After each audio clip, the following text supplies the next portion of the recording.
Hey guys, tonight we're dipping our toes, carefully so we don't dissolve them in acid, into a time of corsets, arsenic and eyebrow wigs, the world of Victorian beauty treatments. If you thought your 12-step skincare routine was intense, buckle up. Victorian women spent more time getting ready than you spent convincing your dog to come inside during a thunderstorm. But first, take a second to like this video and subscribe, but only if you actually enjoy what I do here. And leave a comment telling me which beauty treatment you would absolutely refuse, even for immortality. It's always 2 a.m. somewhere, and I want to know who else is up Googling Victorian face cream ingredients with morbid curiosity. So, dim the lights, switch on a fan for that soothing background hum, and get as comfortable as your 21st century mattress allows. Maybe do a little self-care, moisturize, or just sit very still and be grateful you're not about to be painted with lead. Let's pause for a moment. Have you ever wondered what Victorian women would think of Botox? Would you survive a day with your face coated in mercury? Could you commit to a beauty routine that involves wearing your own hair on your arms?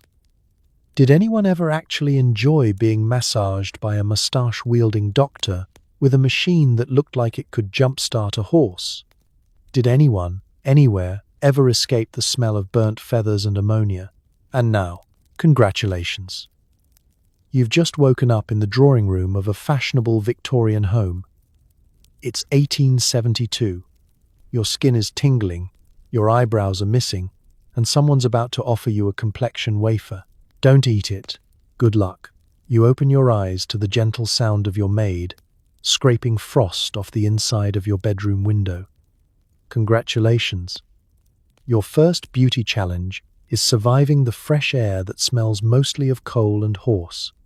Time to prepare for the ritual humiliation known as the Victorian beauty routine. Let's set the scene.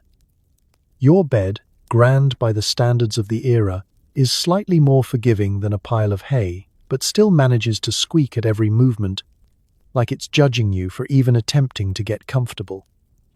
Your pillow is overstuffed, lumpy, and dusted with the faintest trace of lavender and a stronger note of whatever mold thrives in English humidity.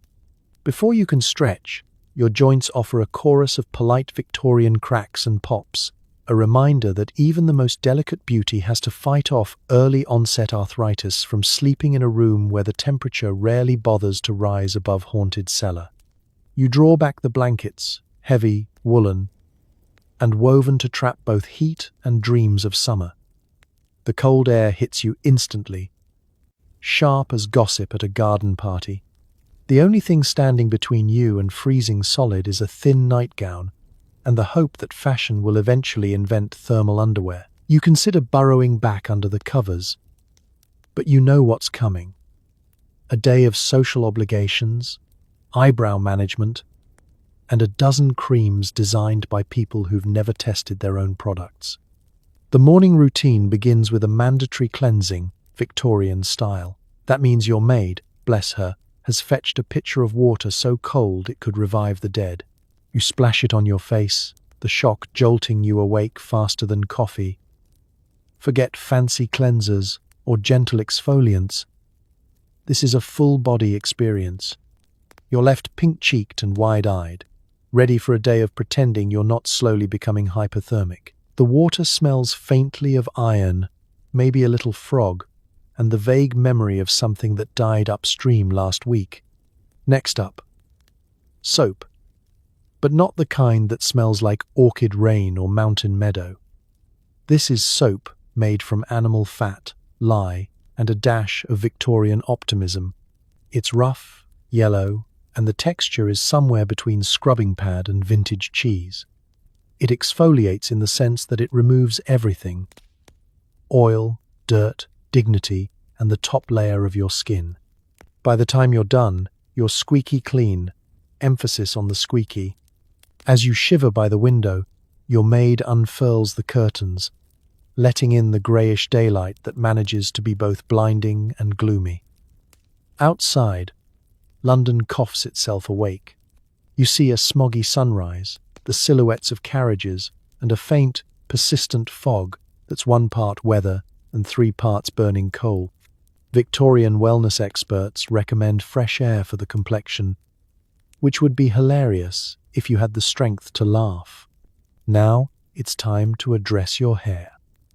Victorian beauty manuals recommend brushing it for exactly 100 strokes, a practice presumably invented by someone with a grudge against shoulders. You sit, rigid, while your maid attacks your scalp with a boar bristle brush. The process is both invigorating and deeply humbling, especially when you spot the latest casualty, another hairpin bent by sheer force of will. You briefly wonder how many women throughout history have secretly plotted against their hairdressers. After that, the real fun begins.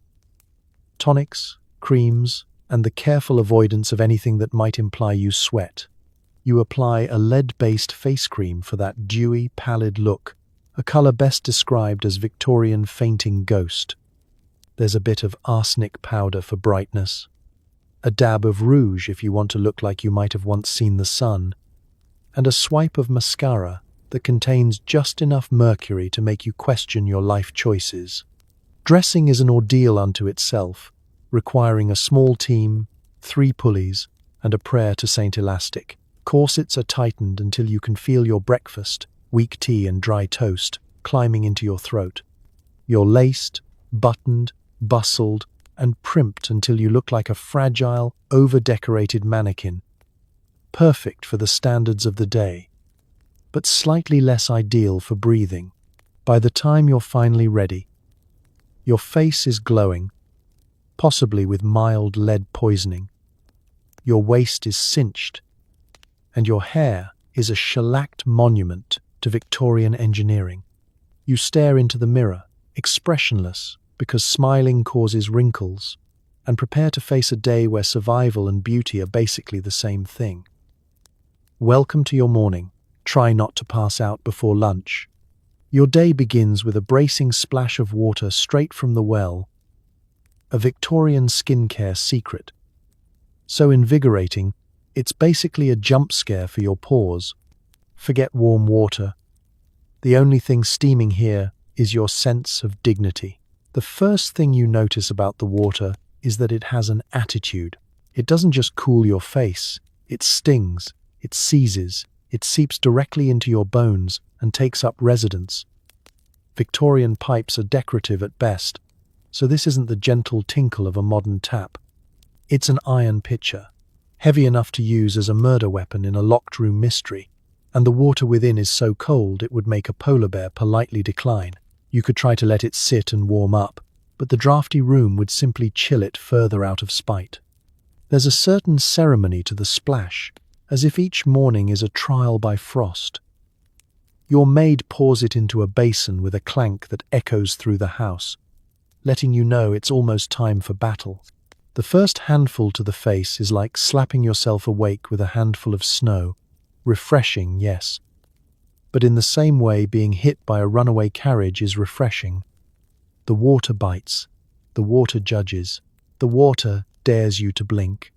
Victorian women believed that icy water was the secret to a firm and youthful complexion.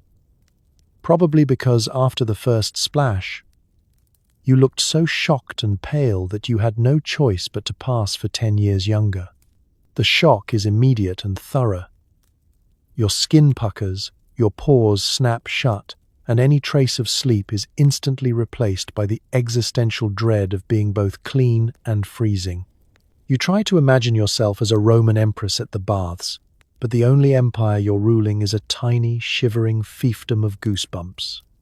In the rare event you attempt to heat the water, your options are both limited and laborious. There's no tap labeled hot, only the optimistic hope that someone thought to boil a kettle over the fireplace. The catch: boiled water is a luxury reserved for tea, illness, or the accidental dousing of a poodle during bathing day. You're on your own, and the water knows it. Victorian beauty manuals insisted that cold water invigorates the mind and stimulates the skin. What they don't mention is the side effect: a full-body shudder that makes you question whether beauty is truly worth it. Still, you persevere. rubbing your face with the rough, slightly mildewed towel provided by your maid. It is, without fail, the same towel that's been in rotation since last Thursday and has ambitions of starring as sandpaper in its next life. As the process continues, you take a moment to marvel at the logic. Here is a society that invented anesthesia and the sewing machine, but draws the line at heated bathroom plumbing. If you were truly dedicated, or unreasonably optimistic, you might even dip your whole face in the basin, practicing a version of the ice facial that modern influencers would call cryotherapy. Victorians called it not dying of embarrassment. You call it the longest 10 seconds of my life. Once you're finally dry, if you can call it that, your skin feels tight, your eyes are wide, and your hands are so numb that you could probably thread a needle without noticing if you stabbed yourself. Still, there's a certain pride in surviving the ordeal. Victorian women wore their chill as a badge of honor. If you could withstand a cold water splash every morning, what was a little arsenic powder or whalebone corset compared to that? And so, invigorated and lightly traumatized, you step away from the basin, cheeks flushed with the peculiar blend of circulation and emotional damage. You look in the mirror and see a face that survived its first trial of the day. Congratulations. Your pores are closed, your spirits are moderately dampened, and you're ready for whatever fresh beauty horror the morning brings. The cold has done its job, and so have you. Now on to the next step. Soap that's only slightly less abrasive than the Victorian era itself. Let's talk cleansing. Your soap is made of animal fat and lye, and the exfoliation is so intense you're not sure if you're cleaning your face or sanding down a canoe. Bonus, the smell lingers, and not in a good way. Soap, for the Victorian woman, is less a gentle cleanser and more of a warning to all living skin cells. Prepare to meet your maker. The bar itself is dense, yellowish, and suspiciously uneven, having been hacked from a larger block in the kitchen by someone with strong feelings about elbow grease. It's slick, it's rough, and it somehow manages to be both greasy and brittle at the same time.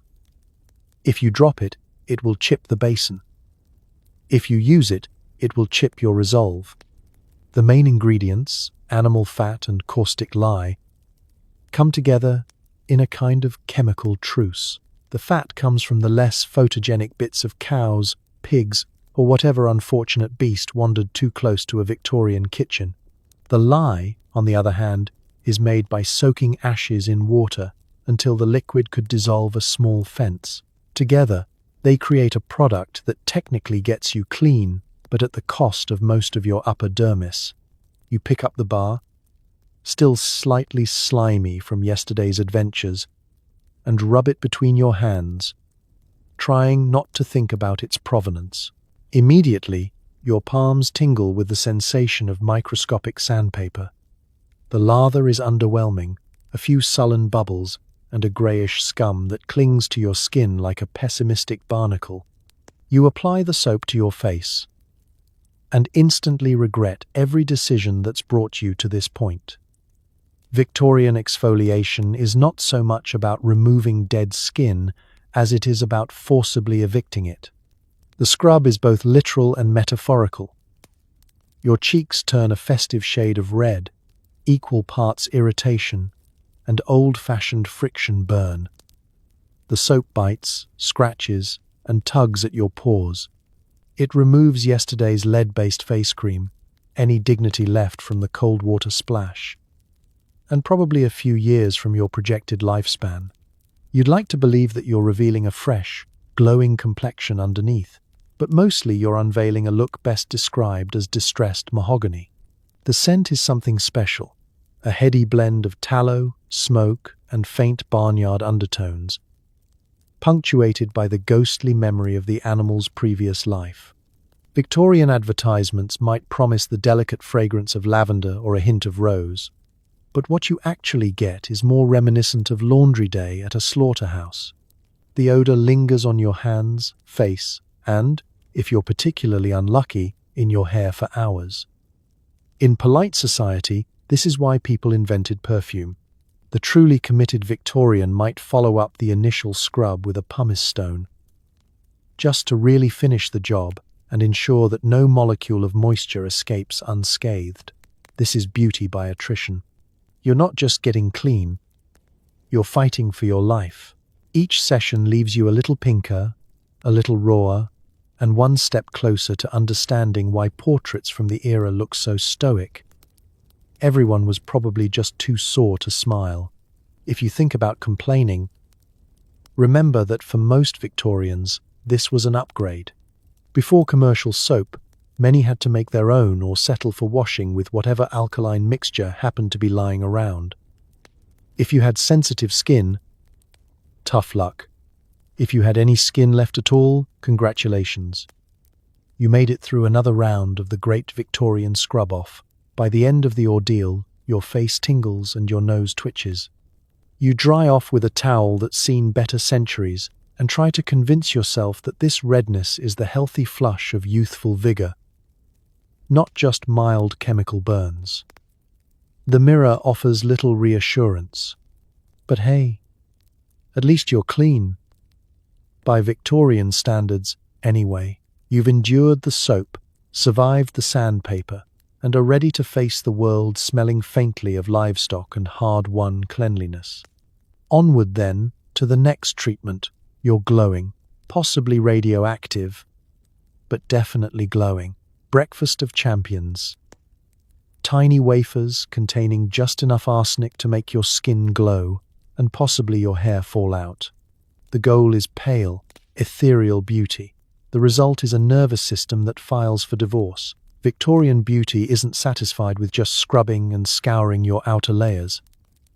Now it's time to address the inside, where the real damage can be done. You sit at your dressing table, a delicate porcelain plate before you, decorated with little morsels that look suspiciously like communion wafers, but with the energy of crime scene evidence. These are arsenic complexion wafers, a miracle of modern science, or, more accurately, a miracle of modern marketing. You're told that with regular use, your skin will become radiant, almost transparent, and that men will swoon at your delicate pallor. No one mentions that the only thing swooning in the long run is your bloodstream. You gingerly place one of the wafers on your tongue. It tastes faintly of nothing, which is a small mercy. Victorian advertisements promise a beautiful lily whiteness and a perfectly clear, marble-like appearance. What they fail to disclose is that arsenic, a substance best known for its starring role in 19th century murder mysteries, is not strictly speaking food. You swallow, and almost immediately your stomach has questions. You ignore them. Beauty, after all, requires sacrifice, and sometimes that sacrifice is your basic survival instinct. For Victorians, a pale face is everything. Tanned skin is for the working classes, the outdoorsy types, and anyone who has to actually do things for a living. You, on the other hand, are expected to look like you've never seen direct sunlight or manual labor, or, ideally, either. The arsenic wafer becomes a ticket into the world of the idle, untroubled elite. The more translucent you appear, the higher your social standing. This is beauty as status symbol, and also, arguably, as a public health warning. Side effects begin subtly. First, there's the radiant glow. Your skin really does look luminous, mostly because your capillaries are putting in overtime trying to compensate for the poison. You notice your cheeks becoming smoother, your blemishes fading, and your friends slowly distancing themselves because they swear you've started glimmering. You develop a soft, otherworldly paleness, somewhere between Victorian angel and person who's been locked in a basement for 3 weeks. At first, it's thrilling. At second, it's concerning. But beauty, in the Victorian sense, is not for the faint of heart. As the weeks go on, you notice your appetite dwindling, your mood wobbling, and your hair shedding like a startled cat. There are days when you're not sure if you're glowing or just seeing spots from mild arsenic poisoning. But the adverts promise results. And so, you soldier on. You're told that these are just adjustment symptoms, which is Victorian for ignore it and hope it goes away. Your friends are all in on the secret. At tea, conversation turns to complexion as reliably as the weather, and everyone has a story. My sister tried the wafers and hasn't needed blush since, someone says brightly. My cousin's skin became so pale that her doctor was genuinely concerned. Another offers, as if this is the highest compliment. There's always a rumor about someone who overdid it, a cousin who glowed so brightly she scared the servants, or an aunt who tried doubling the dose and was last seen talking to her houseplants. Of course, the men in your life are oblivious. They just know you look delicate and pure, and that you excuse yourself from dinner more and more often these days. If they notice that you seem a bit tired, or that you avoid solid foods and strong breezes, they chalk it up to fashionable frailty. In Victorian England, the ideal woman is a little mysterious and frequently unwell. The real secret, of course, is that the arsenic wafer isn't the only toxic thing you'll encounter today. But for now, you smile serenely, your skin aglow with the kind of radiance you can only buy from a pharmacist with loose morals. It's a complicated feeling, half pride, half existential dread. But isn't that the very essence of Victorian beauty? Suffering stylishly, glowing at your own risk, and always pretending everything is perfectly fine. For that flawless porcelain look, nothing beats lead. Smear on some Venetian ceruse and enjoy the gentle tingling sensation of your skin dissolving into next week. Side effects may include hallucinations and spontaneous poetry. Victorian beauty wisdom is clear on this point. The best face is the one that looks like it's carved from fine bone china and sees as little sunlight as possible. To achieve this luminous, otherworldly effect, you reach for a small glass pot containing the era's most infamous cosmetic, lead-based cream, sometimes called Venetian ceruse, sometimes spirited away for grown-ups, always a hazard. If you're lucky, it comes with a faint scent of violets. If you're unlucky, it just smells like paint thinner and regret. You unscrew the lid and peer inside, greeted by a paste so pale it seems to glow under the feeble morning light. You dab a little on your fingertip. The texture is thick, slick, and disturbingly cold, like smoothing wet marble onto your face. No one warns you that applying it is less like putting on moisturizer and more like icing a very nervous cake. But fashion demands commitment, and Victorian fashion demands the kind of commitment you usually reserve for dental surgery. With a careful hand, you smooth the cream over your cheeks, your nose, your brow, layer upon layer until your skin disappears under an opaque film of ghostly perfection. Instantly, the tingling starts. It's a subtle burn, the kind of sensation that suggests beauty is pain, was meant as literal medical advice. You pause for a second to wonder if it's supposed to sting this much, then remember, all Victorian beauty rituals sting this much. It's tradition. As the lead cream settles in, your face becomes a living canvas. Fine lines vanish, pores close up shop, and any hint of a freckle is smothered under a chalky white mask. You look, briefly, like an angel, if that angel was also about to enter witness protection. The desired effect is clear. A flawless, porcelain complexion that's the envy of your social circle. The undesired effect is also clear. The beginnings of a headache, and the distinct feeling that your skin may be staging a protest. But you're not done yet. Beauty manuals recommend finishing with a dusting of rice powder and, for extra shine, a dab of scented pomade at the hairline, presumably so people have something nice to smell when you faint. If you catch a glimpse of yourself in the mirror, it's an odd experience. The reflection is familiar, but also strangely distant, like seeing yourself cosplaying as a haunted antique doll. Of course, every ritual comes with its risks. The labels warn, quietly, in very small print. that extended use of Venetian ceruse may cause dermal distress, nervous disturbances, and melancholy of the finest order. Translated, you might lose feeling in your fingertips, break out in rashes, or begin reciting melancholy poems to your breakfast. But is that really such a high price to pay for a complexion that's technically more mineral than skin? The great secret of the cream is that while it covers, it also corrodes. Over weeks and months, the lead seeps in, doing its slow, poisonous work beneath the surface.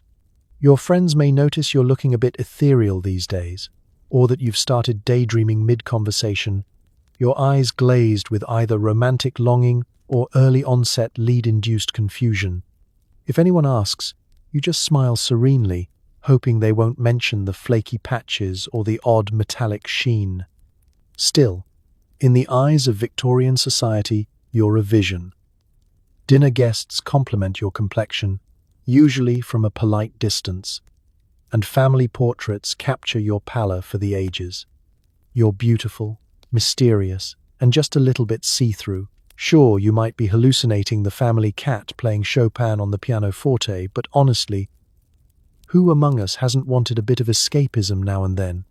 By the end of the day, your porcelain mask is beginning to crack, and your skin feels like it's learned a harsh lesson. But that's tomorrow morning's problem. Tonight, you'll wipe away the residue, knowing you'll do it all again, and again, and again. Because nothing says timeless beauty quite like a skincare routine that could outlast your will to live. Congratulations, you're not just ready for society, you're ready for the chemistry lab, the poetry salon, and possibly the afterlife. In the Victorian era, you are the very portrait of health. Just try not to eat anything with your hands. Eye makeup gets the dangerous edge with a hint of mercury, because nothing says come hither like shimmering eyelids and mild neurotoxicity. Try not to blink too hard. Let's set the scene. You've survived the morning's gauntlet of freezing water, animal, fat soap, and facial treatments that would make a Roman gladiator cry.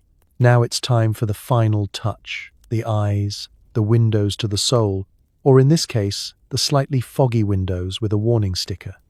Your dressing table is a collection of tiny pots and brushes, each promising beauty, mystery, and a faint chance of chemical warfare. Victorian eye makeup isn't for the faint of heart or the clear of vision. Your mascara comes in a small, elegant tin decorated with delicate flourishes, as if the packaging alone can convince you it's not deadly. The ingredients? Beeswax, soot, oil, and just a dash of mercury. Because apparently the goal is to look so good, people forget to ask why you're blinking so slowly. You unscrew the pot and peer inside. The contents shimmer slightly. A dark and inviting pool that reflects just enough light to look enticing. You dip a brush in, roll it carefully, and begin the delicate ritual of painting your lashes. The sensation is cool at first, then cold, then distinctly tingly. It's not just opening your eyes to beauty. It's also a crash course in Victorian chemistry. You fight the urge to rub your eyes as the formula begins to set, forming a lacquer that's equal parts alluring and alarming. Mascara isn't the only option, of course. For an even bolder look, some women mix mercury-based powders with lampblack, applying the resulting goo directly to the lashes. If a few stray drops make their way into your eye, well, that's just part of the adventure. Blinking becomes an act of courage. And if your vision swims a little, you can always blame it on the morning fog. The end result is lush, dark lashes with a subtle metallic shimmer, the kind of look that says mysterious but also, please keep me away from open flames and medical professionals. You admire your handiwork in the mirror, careful not to smile too wide or risk cracking your face cream. The effect is striking. Your eyes look bigger, brighter, and slightly more haunted. There's a certain danger to your gaze now, as if you might recite forbidden poetry or spontaneously recite the periodic table. If anyone asks how you achieve such drama, you coyly reference secret ingredients and avoid mentioning that half of them are banned by modern law. But the real secret is in the side effects. Mercury, as it turns out, is not just for thermometers and alchemists. It's also great for turning a night of flirtation into a week of headaches. Over time, your eyes might water, your lids grow puffy, and your moods become as unpredictable as the English weather. Victorian beauty manuals suggest dabbing rosewater on irritated eyes. But they don't say much about what to do when your lashes start falling out, or you develop a fondness for staring vacantly at wallpaper. Of course, the bravest, or most fashion-forward, Victorians double down, applying layer after layer until their lashes are so thick and dark they could signal ships in the harbour. In dim candlelight, the mercury glints like tiny stars, a constellation of danger right on your face.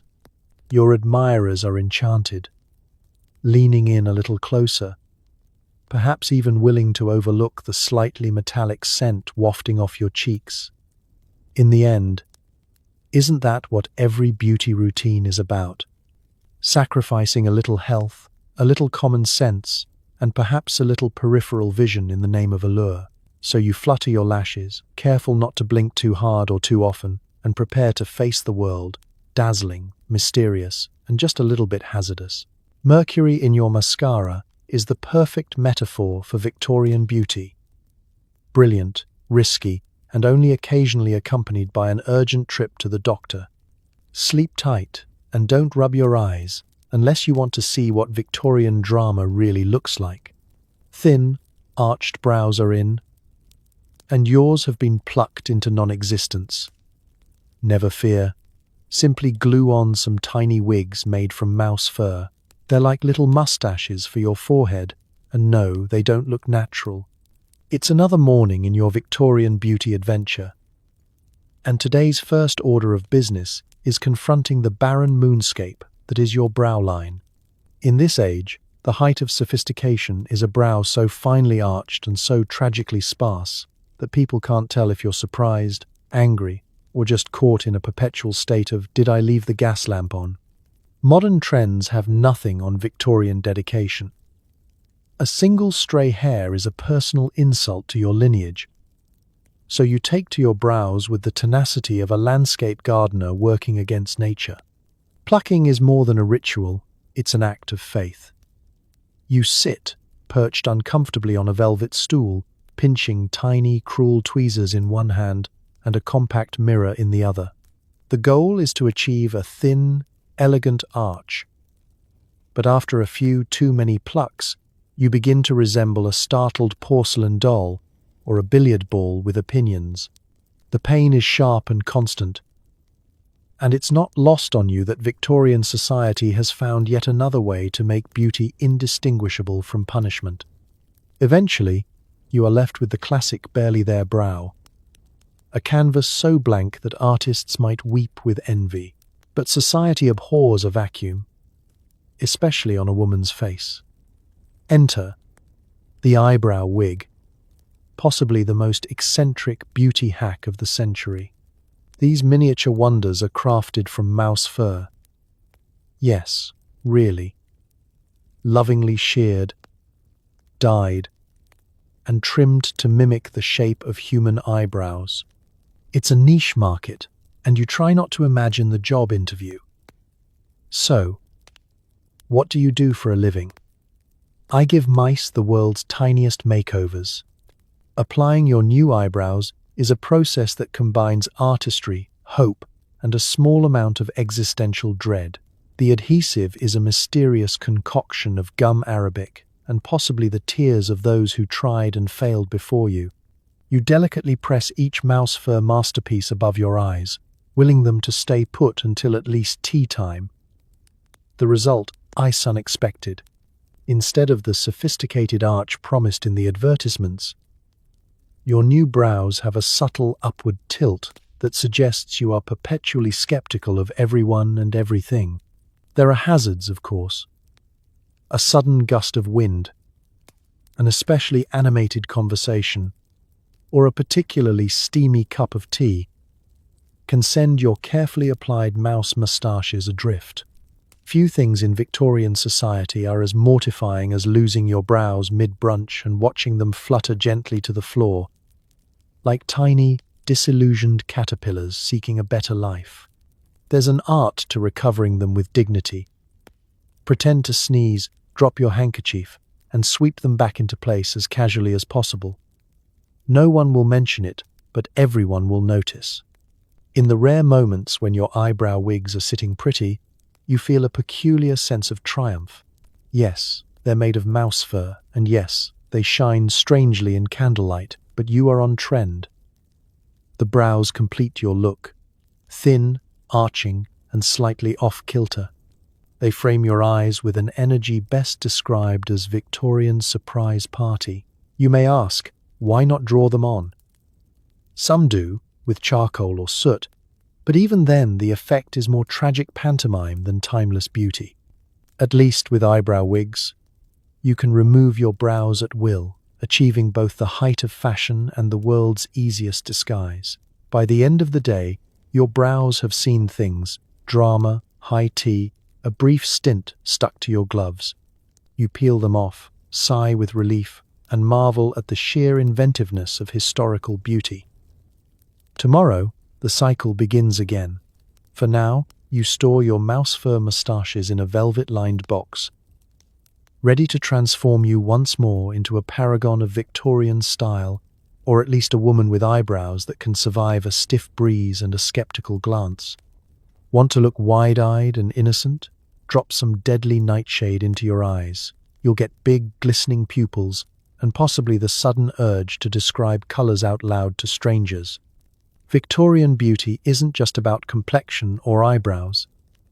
It's about the gaze, the all-important, soulful stare that can make a gentleman weak at the knees, or at least question his grip on reality.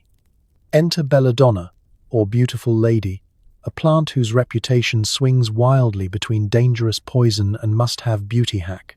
Only in the Victorian era could a toxic nightshade become the centerpiece of your morning routine. The ritual begins with a tiny glass vial tucked among your other mysterious cosmetics.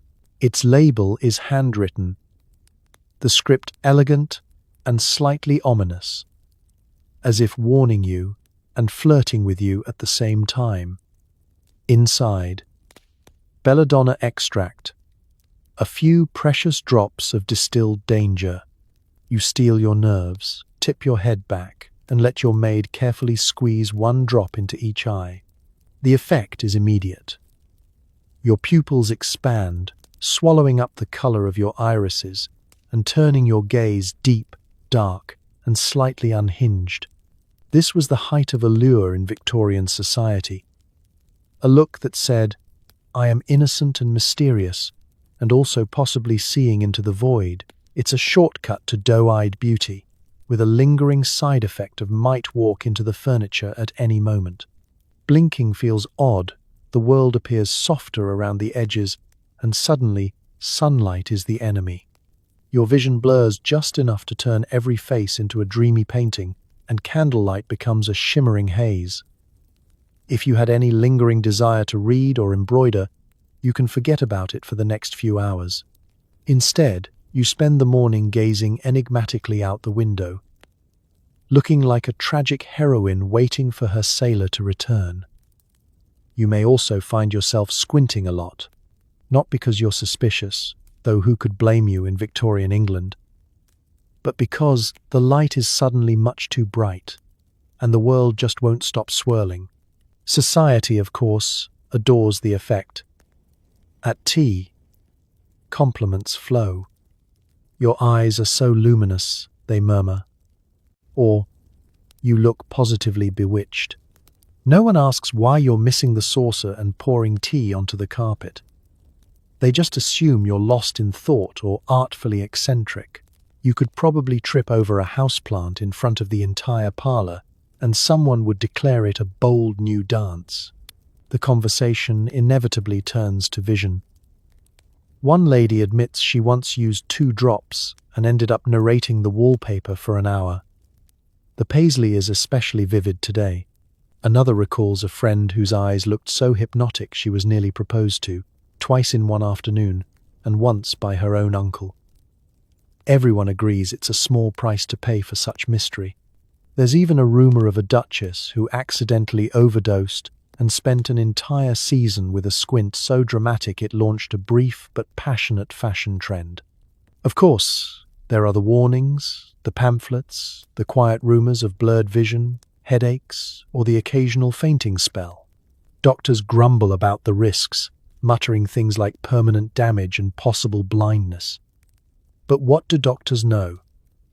They're hardly the arbiters of taste. As with all things Victorian, the pursuit of beauty is a delicate balance between admiration and mild self-endangerment. Eventually, as the day winds down and the belladonna begins to wear off, you feel the return of normal vision, along with a pounding headache and the vague sense that your eyes have been staring into eternity.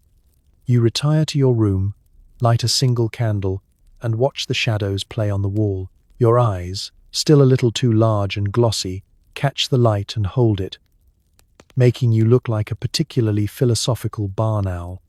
As you drift to sleep, you marvel at what you've endured. Poison for beauty, risk for romance, a touch of hallucination in the name of allure.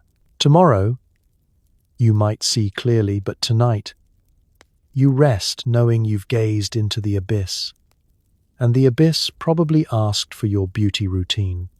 Blush is made from carmine, aka crushed beetles, carefully dabbed onto your cheeks so you don't look too healthy. Remember, if you appear to enjoy living, you've gone too far. Applying rouge in Victorian England is a subtle, high-stakes balancing act, equal parts chemistry, artistry, and existential dread. You begin by opening a dainty little pot of carmine, its contents a deep crimson powder, dazzling under the morning light. You know its origin, tiny beetles from distant lands, laboriously collected and sacrificed so that your cheeks can bloom with just the right touch of morbidity. It's a strange legacy, this insect alchemy, but one that comes with the promise of high society's approval, provided you remember to look more consumptive than content. You swirl your fingertip, or if you're fancy, a rabbit fur puff, into the powder and tap off the excess. Victorian fashion dictates a certain approach to color. The goal is not the hearty glow of someone who enjoys the outdoors or, heaven forbid, exercise. The goal is the faint suggestion that you're still alive, but only just. Too much color, and you risk looking common. Too little, and people start whispering that you've finally caught the wasting sickness. It's a fine line. One dab too far, and you're a peasant. Too pale, and you're practically auditioning for your own wake. With painstaking care, you apply the carmine to the apples of your cheeks, watching your reflection for any sign of excess vitality. Rouge is best when it's nearly undetectable, a pink that says, "I have feelings, but not I have a pulse." You must also avoid any hint of a streak or, heaven forbid, a clownish spot. Rouge, in the wrong hands, is a social death sentence. You work it in with slow, deliberate circles, holding your breath and practicing the stoic, vacant gaze that's so in vogue among the portrait artists and undertakers. The irony, of course, is that everyone knows you're wearing it. In a culture obsessed with natural beauty, almost no one is naturally this shade of gently used rose petal. But polite society plays along. "How radiant you look today, Miss Eliza," they'll say, even as their own cheeks are dusted with the exact same South American beetle remains. It's a silent conspiracy. All of you pretending that you simply woke up looking like the inside of a Valentine's Day card, despite living in a country where sunshine is a rumor and the average diet is 85% boiled potato. If you're feeling daring, you might add a little rouge to your earlobes or dab a smudge onto your lips. The effect is calculated, vulnerable, romantic, and always one step away from tragic. Looking too robust is the ultimate faux pas. Happiness, after all, is suspicious. Only poets and children display unfiltered joy, and everyone knows children are just future adults waiting to be subdued. Of course, the downside of using crushed beetles, apart from, well, using crushed beetles, is that the color can transfer. If you're not careful, you'll find little stains on your gloves, handkerchief, or scandal of scandals, the collar of a suitor who leaned in for a whispered secret. You learn to sit very still at gatherings, careful not to sweat, laugh, or move your face in any way that might reveal signs of life. At dinner, you master the art of smiling only with your eyes. By evening, your cheeks are still faintly flushed. Your reputation is intact, and your carmine pot sits on the vanity like a silent guardian of your social standing.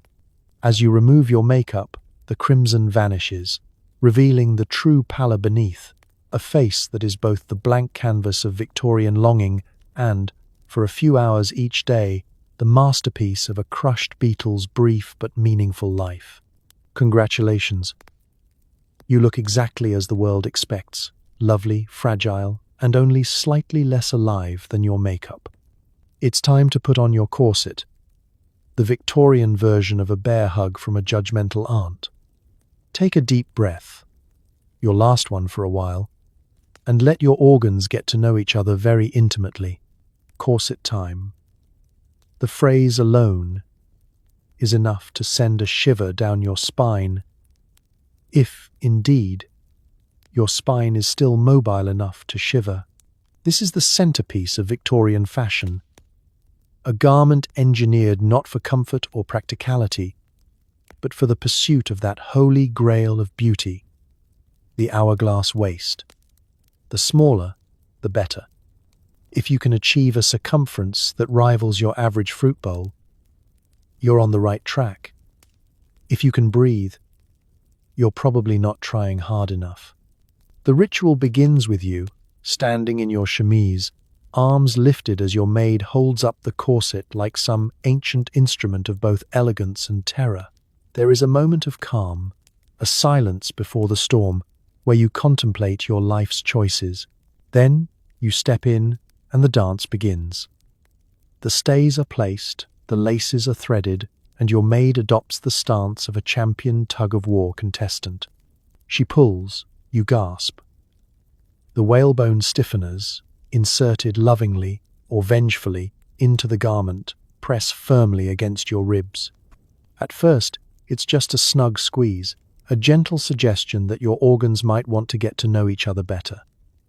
But as the laces tighten, it's less of a suggestion and more of a compulsory office icebreaker. Your stomach makes the journey upwards. Your liver sidles up to your lungs. And your spleen, well, your spleen is filing a complaint with management. Just a little tighter, miss, your maid says, with the cheerfulness of someone who doesn't have to wear the thing. You cling to the bedpost, knuckles white, as she cinches you in. The world narrows to a small, breathless tunnel. Your voice rises at least half an octave. You consider your future as a soprano. Once it's finally fastened, you're upright, posture perfect, waist artificially whittled to a circumference last seen on decorative urns. You can't slouch, you can't bend. You can, however, faint. An activity that's not only accepted but practically expected. The Victorian lady's fainting couch isn't just for show, it's a necessary part of everyday survival. If you feel dizzy, simply swoon gracefully onto the furniture. Bonus points if you can do it without wrinkling your skirt. Breathing is now an activity you do in short, polite sips. Eating is ambitious. Dinner parties become a delicate ballet of nibbling a single biscuit, sipping weak tea, and pretending that you're not quietly hallucinating about removing the corset with garden shears. You hear stories of women who fainted during waltzes, or whose ribs cracked under the pressure, always told with a kind of grim pride, as if internal injuries are the mark of true fashion dedication. But the rewards, you're told, are endless. Men admire the tiny waists, women envy the silhouette, and the dress drapes perfectly, its lines unbroken by the messy realities of a human torso. In public, you float, back straight, head high, every movement measured and graceful. Because sudden motion is both socially discouraged and physically impossible. You become a living sculpture, a testament to the length society will go in pursuit of beauty. By nightfall, when it's finally time to unlace, the relief is immediate and indescribable. Air rushes in, organs settle back into their usual squabble for space, and you are left with red marks and the vague sensation that your ribs may be plotting revenge. For a brief, glorious moment, you feel both weightless and boneless, a rare Victorian luxury. So here's to the corset.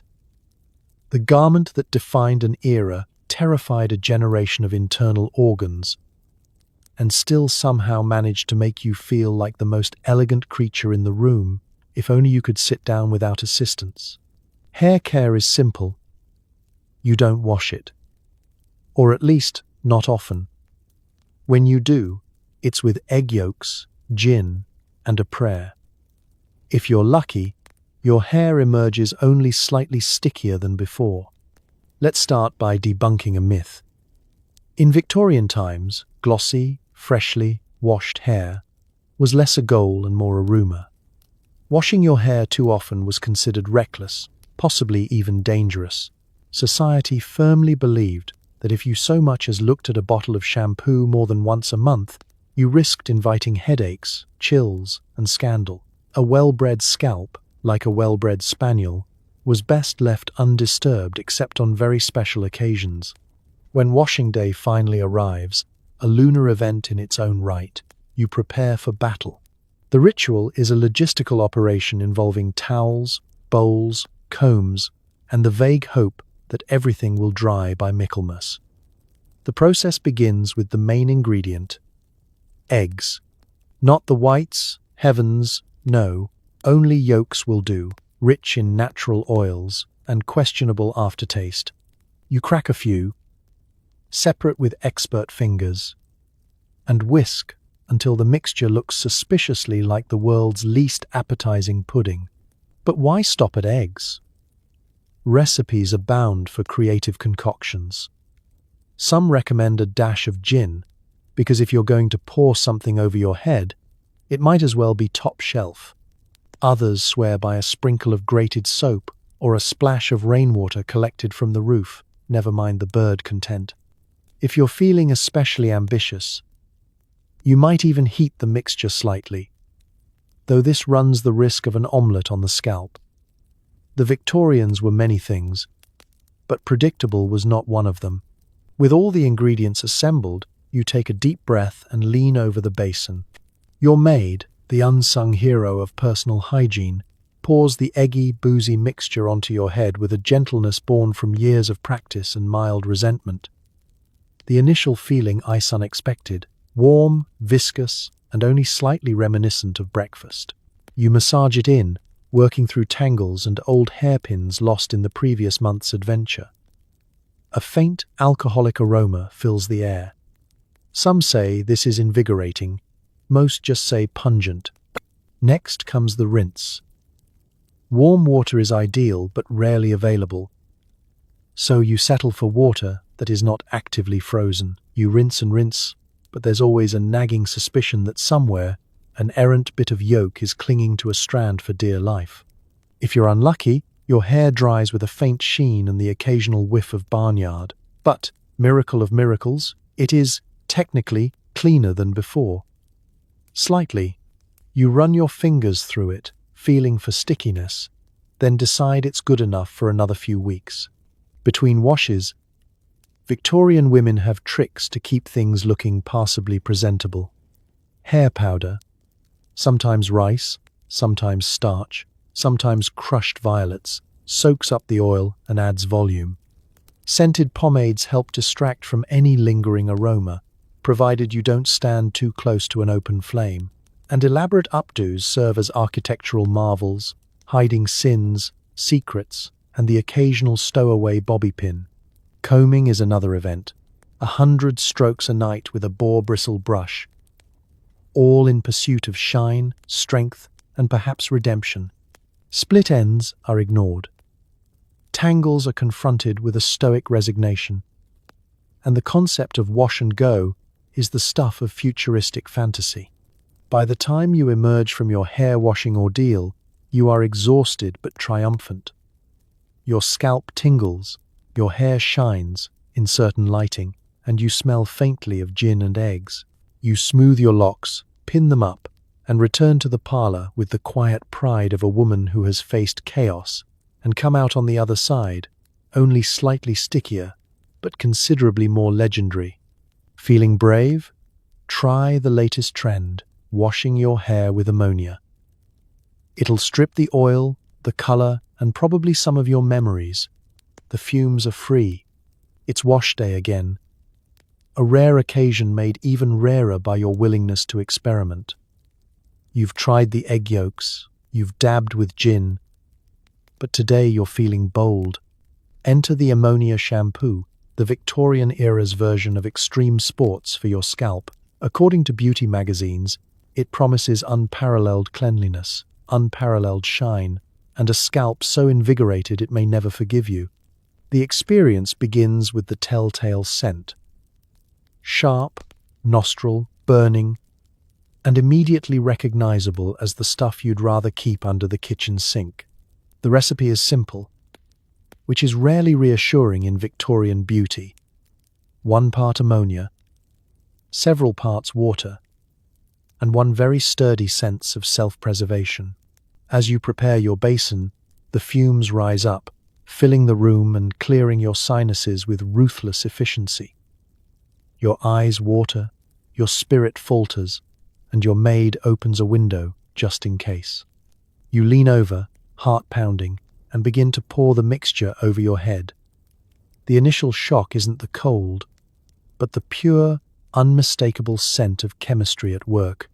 Victorian ladies claimed that ammonia could dissolve oil, remove dandruff, and leave hair dazzlingly clean. In practice, it feels less like a beauty ritual and more like a trust fall with household cleaning supplies. As the liquid touches your scalp, there's a tingling, no, stinging sensation. Your hair, which has valiantly survived weeks of powders, pomades, and the occasional bird, begins to submit. Oil lifts away. So does color, as you watch the rinse water swirl with suspicious tints of brown and gold. Strands feel squeaky, like a window cleaned to within an inch of its life. You wonder briefly if your hair will ever forgive you, or if it will simply pack up and leave in the night. The sound of coughing drifts in from the hallway as your maid retreats, eyes streaming, vowing never to mention this in her memoirs. You massage the scalp, willing yourself to believe the advertisements. Invigorates follicles, stimulates the mind. So far, all it has stimulated is a burning desire for fresh air and a new identity. The stinging continues. The fumes wrap around your head like a Victorian halo. And for a moment, you think you can smell colors.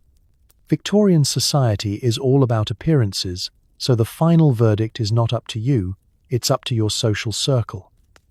Once the ordeal is over, you pat your hair dry with a towel and begin the inspection. The good news. Your hair is light, airy, and so free of oil it could float away on a gentle breeze.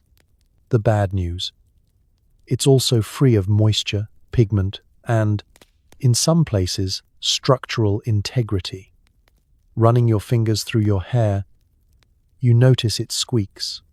Not metaphorically, actual, audible squeaking. Cleanliness, it seems, comes with a soundtrack. There's an undeniable brightness to your locks, a shine so aggressive it borders on blinding in the right light. Friends comment on how your hair glows, though one quietly asks if you've had a run-in with a local apothecary's mood enhancement powder. The compliments pour in, along with a few sidelong glances and the occasional step backwards when the breeze shifts.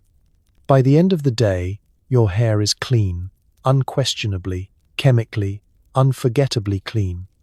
The lingering fumes provide a kind of portable aura. Wherever you go, people know you've been bold. You retire for the evening, scalp tingling, nostrils singing, and make a silent promise to your hair. Next month, back to eggs and gin. Or maybe just a hat. Congratulations! You've survived the ammonia shampoo experience.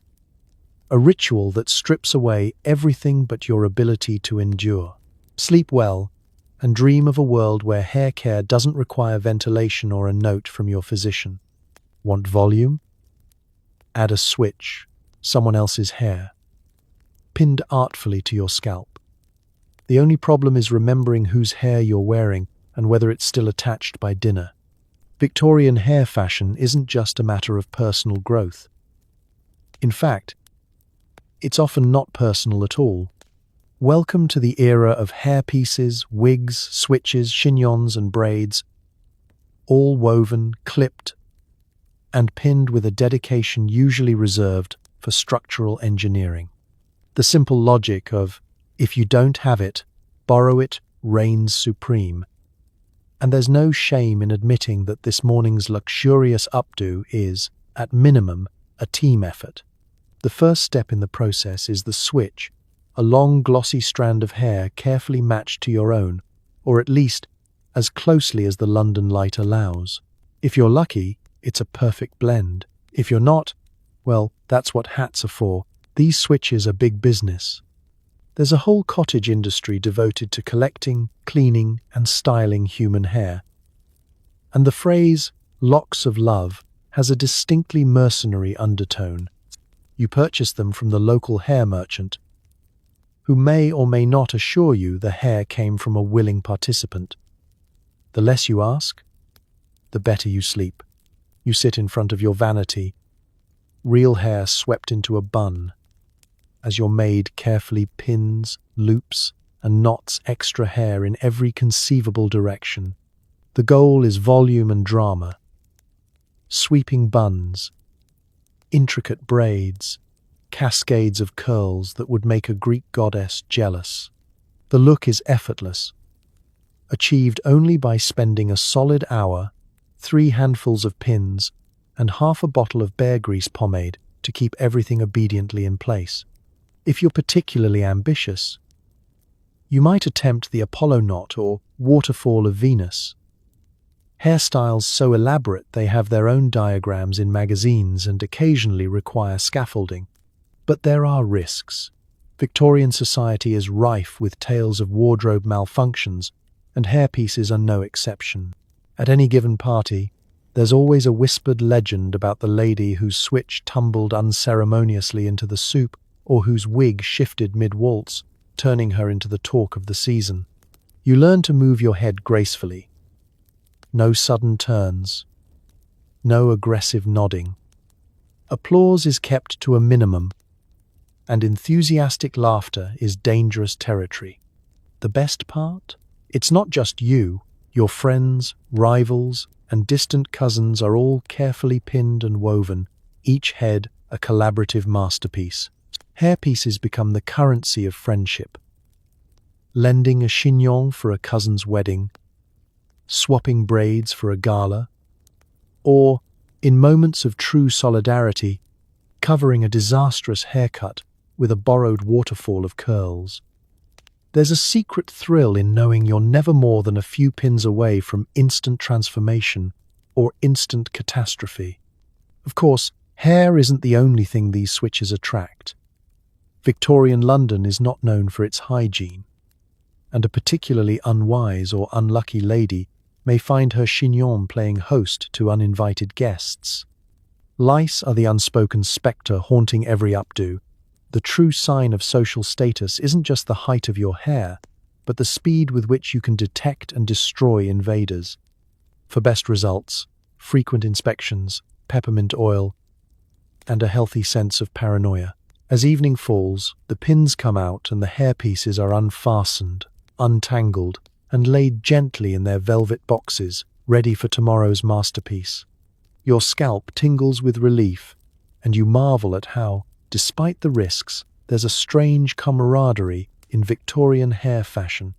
Each borrowed curl and woven braid is a tiny act of community and hope. An elaborate game of let's pretend, played by women who are very good at pretending. By night, your own hair, such as it is, breathes again, and you settle into bed, grateful to be reunited with your real scalp. Tomorrow, you'll choose a new switch, or perhaps risk your own curls for a day. Until then, you dream of simpler styles and hair that doesn't need a ledger and a name tag. For longer lashes, glue small tufts of hair to your lids with gum arabic, the world's least reliable adhesive. Now blink gently, or risk a furry surprise in your tea. Victorian beauty standards are not known for their subtlety or mercy, and the eyes are no exception. In an era obsessed with delicate femininity and dreamy, wide-eyed gazes, long, fluttering eyelashes are the non-negotiable sign of allure. Naturally, if your own lashes are insufficient, perhaps the result of one too many mercury-laced mascara applications, the next logical step is to make your own. From scratch, with whatever you have lying around, the eyelash extension ritual begins at your vanity, where you and your trusty maid gather supplies. Tiny tufts of hair, sometimes human, sometimes horse, sometimes of deeply mysterious origin, a jar of gum arabic, and an unwavering sense of optimism. Gum arabic, for the uninitiated, is the 19th century equivalent of the glue stick in your elementary school art kit, only slightly less effective and far stickier. It dries with all the speed of an indecisive snail, and once set, has the grip strength of a polite handshake. Application is a delicate art, one that requires the patience of a saint and the steady hand of a surgeon. First, you dip a minuscule bundle of hair into the gum arabic, twirling it just so, and then, with bated breath, press it gently to your lash line. If you're lucky, the hair stays put and doesn't immediately droop into your eye. If you're unlucky, the hair sticks to your fingers, your cheek, or simply vanishes, never to be seen again. Blinking is now a high-stakes game. You want your eyes to look large and mysterious, not to accidentally flutter a clump of lashes onto your crumpet at tea. You learn to blink slowly, thoughtfully, the way one might signal for help in Morse code. Each blink carries a prayer that the glue holds, that the extension doesn't dislodge, and that you won't have to retrieve a stray eyelash from your teacup under the watchful gaze of Lady Witherspoon. But the results, oh, the results! If everything goes according to plan, you are transformed. Your lashes are lush, impossibly long, and almost convincingly natural. You look like the heroine of a serialized Gothic novel, forever on the verge of fainting in candlelight. Suitors are entranced, friends are envious, small children are a little bit terrified. You catch a glimpse of yourself in the mirror and marvel at the artistry. Even if one lash does point at a jaunty 45-degree angle, there are, however, minor drawbacks. Gum arabic, as it turns out, is sensitive to humidity, emotional outbursts, and the faintest suggestion of rain. A single teardrop or a fit of laughter can loosen the whole arrangement, sending lashes cascading down your cheeks like furry little shooting stars. If you live in London, where the weather changes more often than the Queen's wardrobe, you quickly develop a sixth sense for precipitation. There are also questions. Whose hair is this? Best not to dwell. Are the extensions even? Almost, if you squint, which, ironically, is now much harder to do. Will they survive a brisk stroll through the park, or are you destined to leave a trail of clues for future archaeologists? No one can say for certain. At the end of the day, you remove your lashes, peeling away the remnants of gum arabic, with a satisfying, if slightly alarming, tug. You sigh with relief, knowing you'll go through it all again tomorrow. For now, you store the tufts in a velvet pouch, your eyelids grateful for a break and your soul grateful for the absurdity of Victorian fashion. Congratulations, you have survived another day with lashes intact, social standing unblemished, and only a faint whiff of glue lingering as you drift off to sleep. Rest well, you've earned it, one blink at a time. Victorian dentistry means bleaching your teeth with sulfuric acid. Yes, it works. No, you will not enjoy anything you eat ever again. In the endless battle for beauty, a dazzling smile is a must, or at the very least, teeth that are somewhat less grey than your average London afternoon. The Victorians, undaunted by nature or common sense, took matters into their own hands with a method both spectacularly effective and profoundly unwise. Sulfuric acid. Nothing says bright smile quite like using the same chemical that can dissolve a small coin. The ritual begins, as always, at the vanity. You're armed with a little ceramic pot, an ivory-handled brush, and the steady resolve of someone who's already survived mouse-fur brows and mercury-laced mascara. A quick sniff of the acid solution is enough to make your eyes water and your dentist, if he had a time machine, weep for humanity. But Victorians are nothing if not determined. A pale, glowing complexion and ruby-red lips are wasted if your teeth look like they belong in a Dickensian pawn shop window. You dip the brush, tentatively, into the sulfuric acid. The instructions are as precise as they are alarming. Apply lightly. Do not linger. As you raise the brush to your mouth, you remember the beauty columns warning against excessive exposure, lest you strip more than just stains from your smile. Still, you press on. The first swipe brings a tingle, a warning shot from your enamel, which was already on thin ice thanks to a lifetime of treacle, port, and questionable water. The sensation escalates quickly. It's less tingle, and more your mouth is staging a revolt. Your gums tighten, your tongue recoils, and your teeth begin to feel both cleaner and more exposed than a society scandal. It's working, you tell yourself, as a drop of acid hisses gently against your molars. Victorian advice says to spit promptly and rinse with water, preferably soft rainwater, since hard tap water will only compound the insult. Afterwards, you inspect the results. To your delight and mild terror, your teeth gleam. They're white, so white that they seem to reflect the dim gaslight, outshining your jewelry and possibly your hopes for a long dental future. But there's a catch. Food, once a daily pleasure, now presents a host of new perils. Anything hot stings, anything cold stings more. You begin to treat soup and pudding like they're ticking time bombs. The thought of biting into an apple? Unthinkable. Bread must be soaked, and hard candy is now as forbidden as open flirtation in a drawing room. The long-term consequences of sulfuric acid, naturally, are dire. The acid eats away at enamel, turning your teeth into little chalky relics, smooth and white for now, but with all the structural integrity of a crumbling cathedral.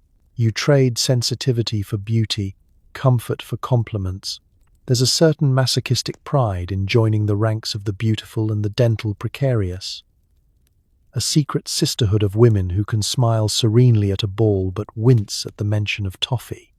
Still, society notices. "What lovely teeth!" they exclaim, unaware of the price. Your smile is a social weapon, deployed sparingly and with just a hint of martyrdom. At tea, you practice laughing with your mouth closed and sipping with exaggerated caution. When people ask for your secret, you mutter something about good fortune and careful brushing, while silently hoping the conversation won't turn to dinner invitations. By the time you retire for the night, your mouth is a battlefield, clean, white, and just a little sore. You lie back, reflecting on a day spent chasing the perfect smile. Tomorrow you'll do it all again, unless your teeth decide to retire before you do. For now, you sleep and dream of a future where beauty doesn't bite back quite so literally. Freckles are the mark of the working classes, so yours must go. Remedies include lemon juice, ammonia, or just accepting your fate as that freckled cousin no one talks about. In Victorian society, beauty is not merely a matter of taste, it's a code, a hierarchy, and, occasionally, an emergency. Nowhere is this more apparent than in the war against freckles. Those innocent little sun kisses, endearing in a child or a shepherd, are social poison for any aspiring lady. The prevailing wisdom is simple. The paler your skin, the higher your class. A perfect, freckle-free complexion declares to the world that you have never done a day's labor, or, ideally, even set foot in direct sunlight. Unfortunately, your face is a battlefield of brown speckles, the result of a single ill-fated afternoon in the garden or perhaps a reckless stroll to the milliner. Now, every glance in the mirror is met with a sigh and the realization that you are, in the eyes of your mother, one step away from being disowned and sent to live with the country relatives. The pressure mounts. Nobody wants to be remembered as that freckled cousin, especially when the alternative is the cousin with luminous, nearly transparent skin. The remedies are many, and predictably both alarming and ineffective. You start with the most innocent, lemon juice.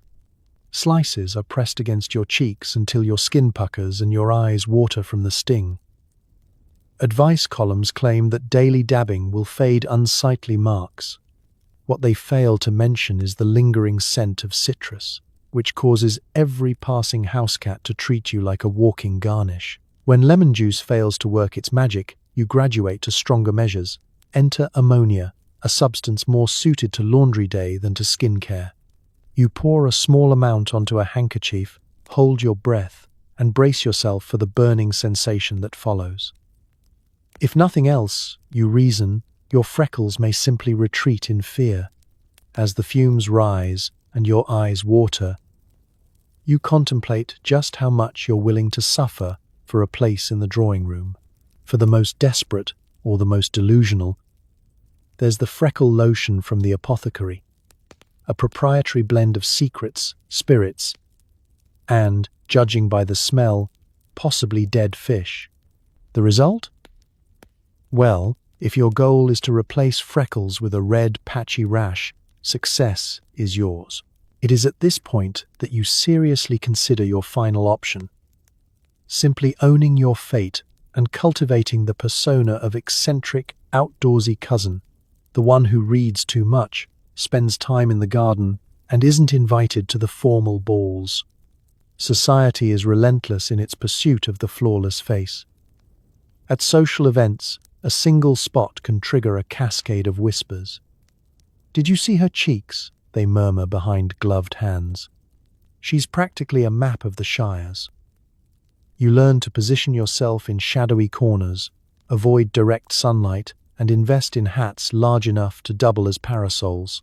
Powder and paint become your daily companions, layered carefully to create an illusion of pale, unblemished skin, at least until the next strong breeze or fit of laughter. The irony is, of course, that behind closed doors, half the women you know are waging the same battle. At tea, confessions are quietly shared. One friend swears by vinegar, another by buttermilk. You nod in sympathy, all the while calculating how long it would take to emigrate to Scotland and start anew as mysterious freckled heiress. By evening, your skin is a patchwork of red, tender spots, stinging faintly from your efforts. But your freckles, stubborn as ever, remain tiny badges of authenticity in a world obsessed with illusion. You sigh, pat your cheeks with a cool cloth, and remind yourself that some battles are lost for a reason. So you face the mirror once more, a little wiser and a lot more exfoliated. If anyone asks, you tell them freckles are in vogue in Paris, or perhaps a sign of a passionate spirit. If that fails, you always have lemon slices and a hat. Always a hat. For smooth skin, why not soak in a sulfur bath? It's like marinating in 1,000 rotten eggs, but hey, at least you're not exfoliating with gravel this time. There are few experiences in Victorian beauty more memorable or more fragrant than the sulphur bath. While your friends might boast of rosewater spritzes or milk and honey soaks, you know that true commitment to skincare involves braving the world of medicinal stench.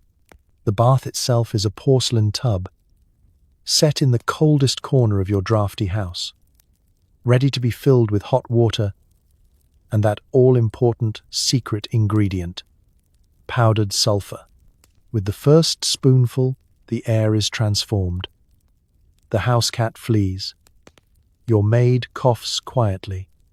Even the wallpaper seems to cringe.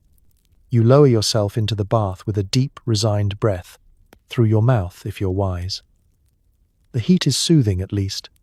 Victorians are nothing if not practical. After all, sulphur's been a remedy for centuries, praised for its ability to soften skin, heal blemishes, and presumably strip away one's sense of dignity. The trouble is, sulphur doesn't do anything quietly.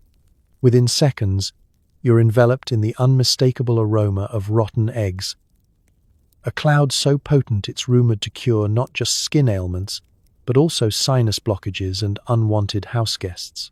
Settling in, you try to focus on the benefits. The beauty columns swear that sulphur draws out impurities and banishes rashes, transforming even the most stubborn complexion into something glowing. The catch, of course, is that the only thing glowing is your self-esteem, which is currently running for the door. You close your eyes, convincing yourself that the burning sensation on your elbows is the feeling of toxins fleeing, not just your skin quietly begging for mercy. The experience is not without hazards. Every so often, a stray bubble rises from the depths, popping at the surface with a sound and smell that is both surprising and profoundly suspicious. You wonder how much of this is chemistry, and how much is simply the universe's idea of a joke. Your maid appears, holding her breath, to ask if you'd like tea. You decline, not trusting your stomach near anything remotely edible. You pass the time reading a magazine, which becomes increasingly challenging as the steam fogs your vision. Every few minutes, you remind yourself to shift positions, partly for the sake of even skin treatment, partly to avoid the suspicion that something might be lurking beneath the sulphurous depths. Rumor has it, some ladies bring orange peels or sachets of dried lavender to mask the odor. In practice, these only serve to add new, equally disturbing notes to the fragrance. Citrus swamp or floral funk. The benefits, so you're told, are cumulative. After half an hour, you emerge, flushed and dizzy, your skin feeling surprisingly soft and every pore thoroughly fumigated. The scent, however, clings stubbornly. It follows you through the halls, wafts behind you at dinner, and lingers in your sheets long after the bath itself is a memory. Your family greets you with polite, wide-eyed smiles. The dog hides under the sofa. Your siblings, ever supportive, drop hints about fresh air and moving out. Still, the next day your skin does feel smoother. Blemishes have faded, and you possess a certain smugness that only comes from having survived an ordeal known to both alchemists and anyone who's ever accidentally cooked a dozen eggs for too long. Your confidence is briefly restored, at least until someone suggests repeating the process next week.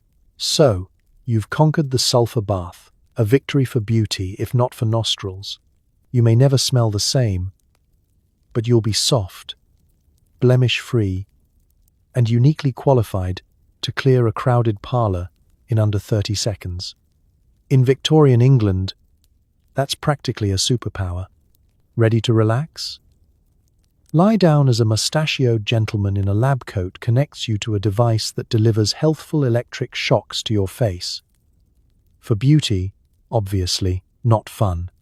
There is no spa quite like a Victorian spa, where the scent of lavender mixes with ozone and a faint whiff of burning dignity. After weeks of baths, lotions, acids, and beauty crimes, you've arrived at the latest frontier of self-improvement, the electric facial. The advertisements promise miracles, firmed skin, a dazzling glow, maybe even a personality reboot if you're lucky. The reality? Well, the reality is a complicated tangle of wires, anxious anticipation, and the kind of mustachioed confidence only found in gentlemen who dabble in both medicine and carnival acts. The setting is nothing short of theatrical. Heavy velvet curtains, marble busts, a faintly humming contraption occupying center stage. You recline on a fainting couch, and in comes Dr. Wilberforce, or Dr. Pemberton, or perhaps a Mr. Higgins, whose only qualification is enthusiasm and facial hair density. He wears a spotless lab coat, a look of grave concentration, and the smile of someone about to demonstrate the marvels of progress. You are the demonstration. Wires are attached to various points along your jaw, forehead, and temples, held in place with straps that look like they belong in a Victorian mystery novel. The doctor cheerfully adjusts dials, explaining the scientific principles with words like galvanic, invigorating, and completely safe. Mostly. You nod, because it's hard to protest with a leather strap under your chin and a crowd of curious spa-goers watching from the sidelines. The device buzzes to life, emitting a sound somewhere between a beehive and a kettle about to boil over. The first tingle is surprisingly gentle, like a dozen polite ants marching across your face. You relax until the dial is turned up and the gentle tingle becomes an enthusiastic twitch. Your cheeks jerk, your brow quivers, and your left eyelid now has a will of its own. The onlookers murmur in appreciation. Dr. Wilberforce assures you this is the sensation of vitality returning. It feels, in fact, like your face is trying to signal Morse code for help. The session continues with varying degrees of voltage, and the promise that every jolt is another step toward radiant beauty.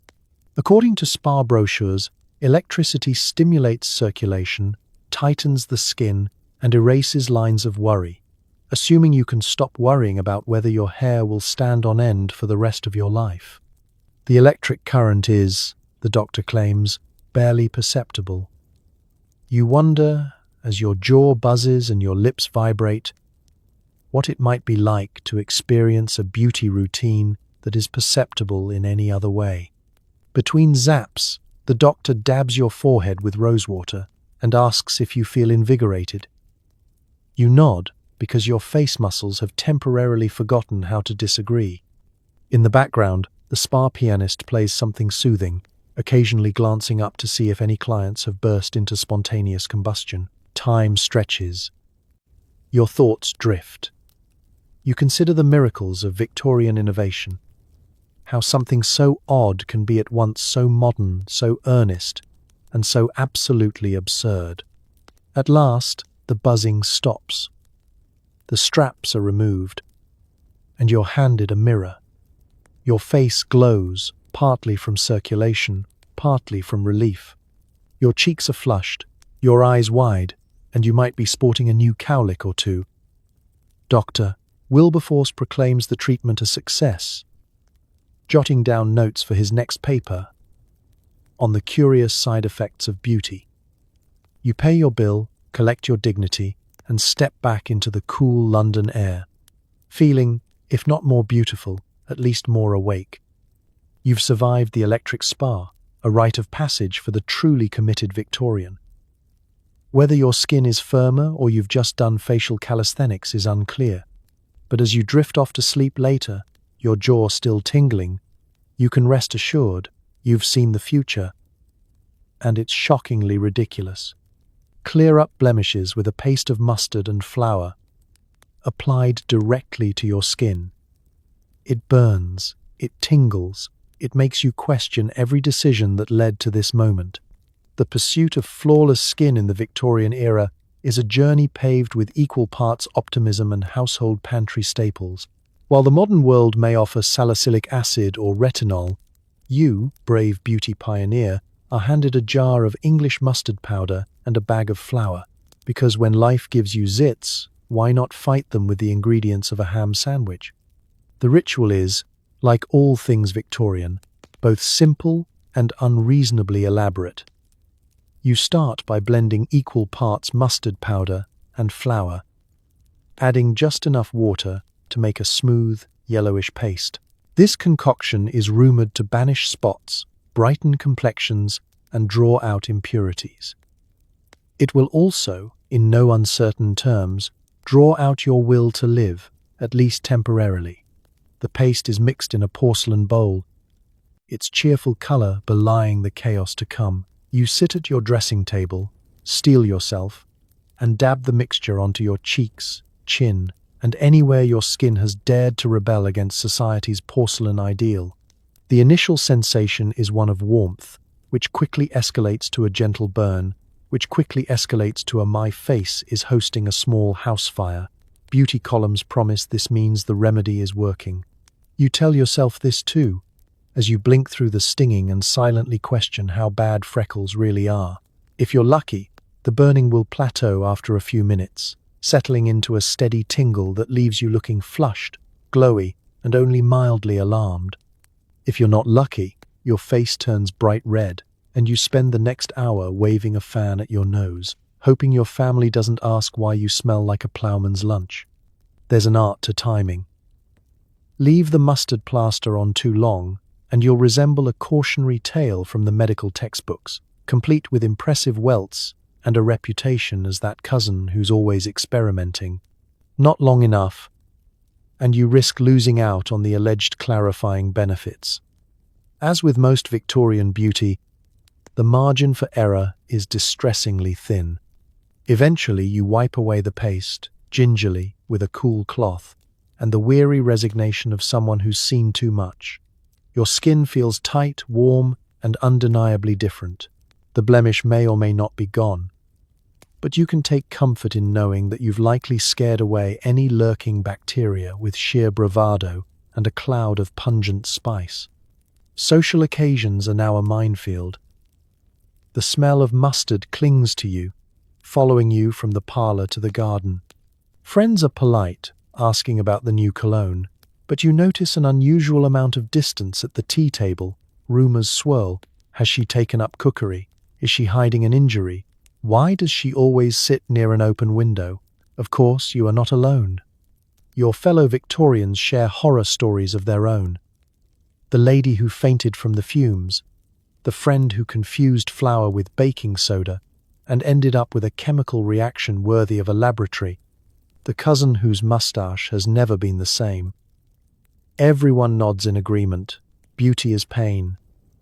And sometimes, beauty is also condiments. By bedtime, your skin is cool again, and you're left with a story, a faintly spicy aura, and a new understanding of the lengths people will go for radiance. You tuck yourself in, vowing next time to try something gentler, like lemon juice, or perhaps just a well-placed veil. Congratulations. You've survived the mustard plaster facial, equal parts skincare, culinary experiment, and test of personal resolve. Sleep well, and dream of a future where the only thing burning is a candle. Some trends make no sense. Case in point, attaching locks of your own hair to your arms as a decorative flourish. Because nothing says elegance like looking like a glamorous yeti. Victorian beauty is full of mysteries, some captivating, some alarming, and some that make you wonder if everyone was simply too sleep-deprived from wearing corsets. Among these wonders is the baffling trend of hairwork jewelry and, yes, hairwork fashion.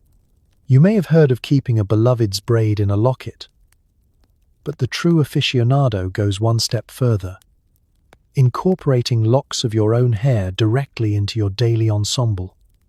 On your arms. It starts innocently enough.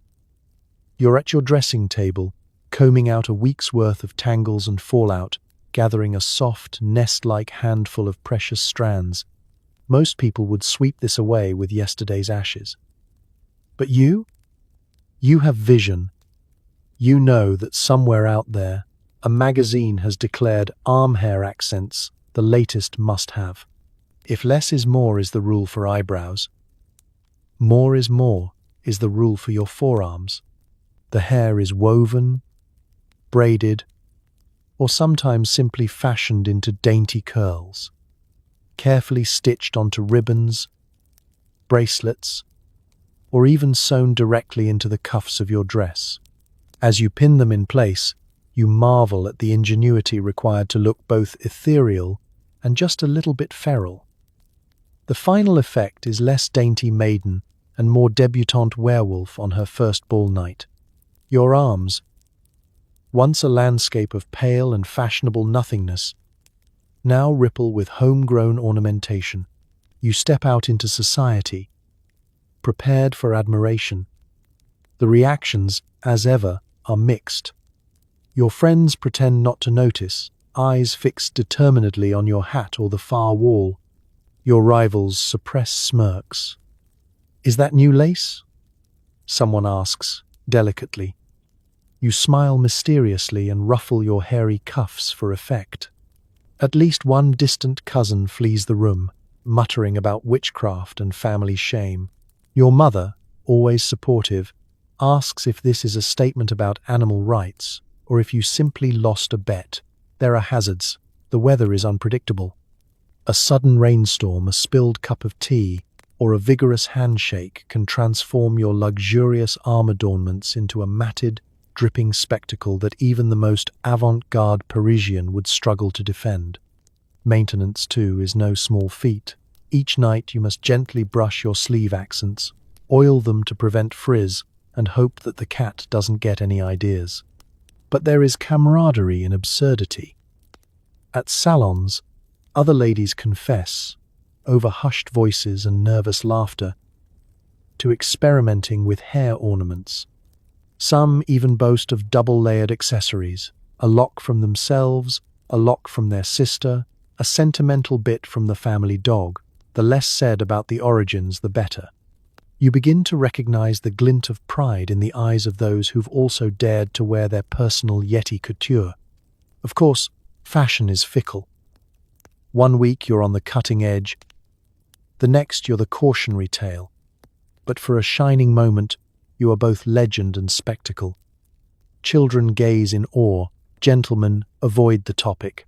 You, meanwhile, revel in the tactile joy of twirling a strand around your finger, knowing that your style is utterly unique, equal parts bravery, eccentricity, and shedding.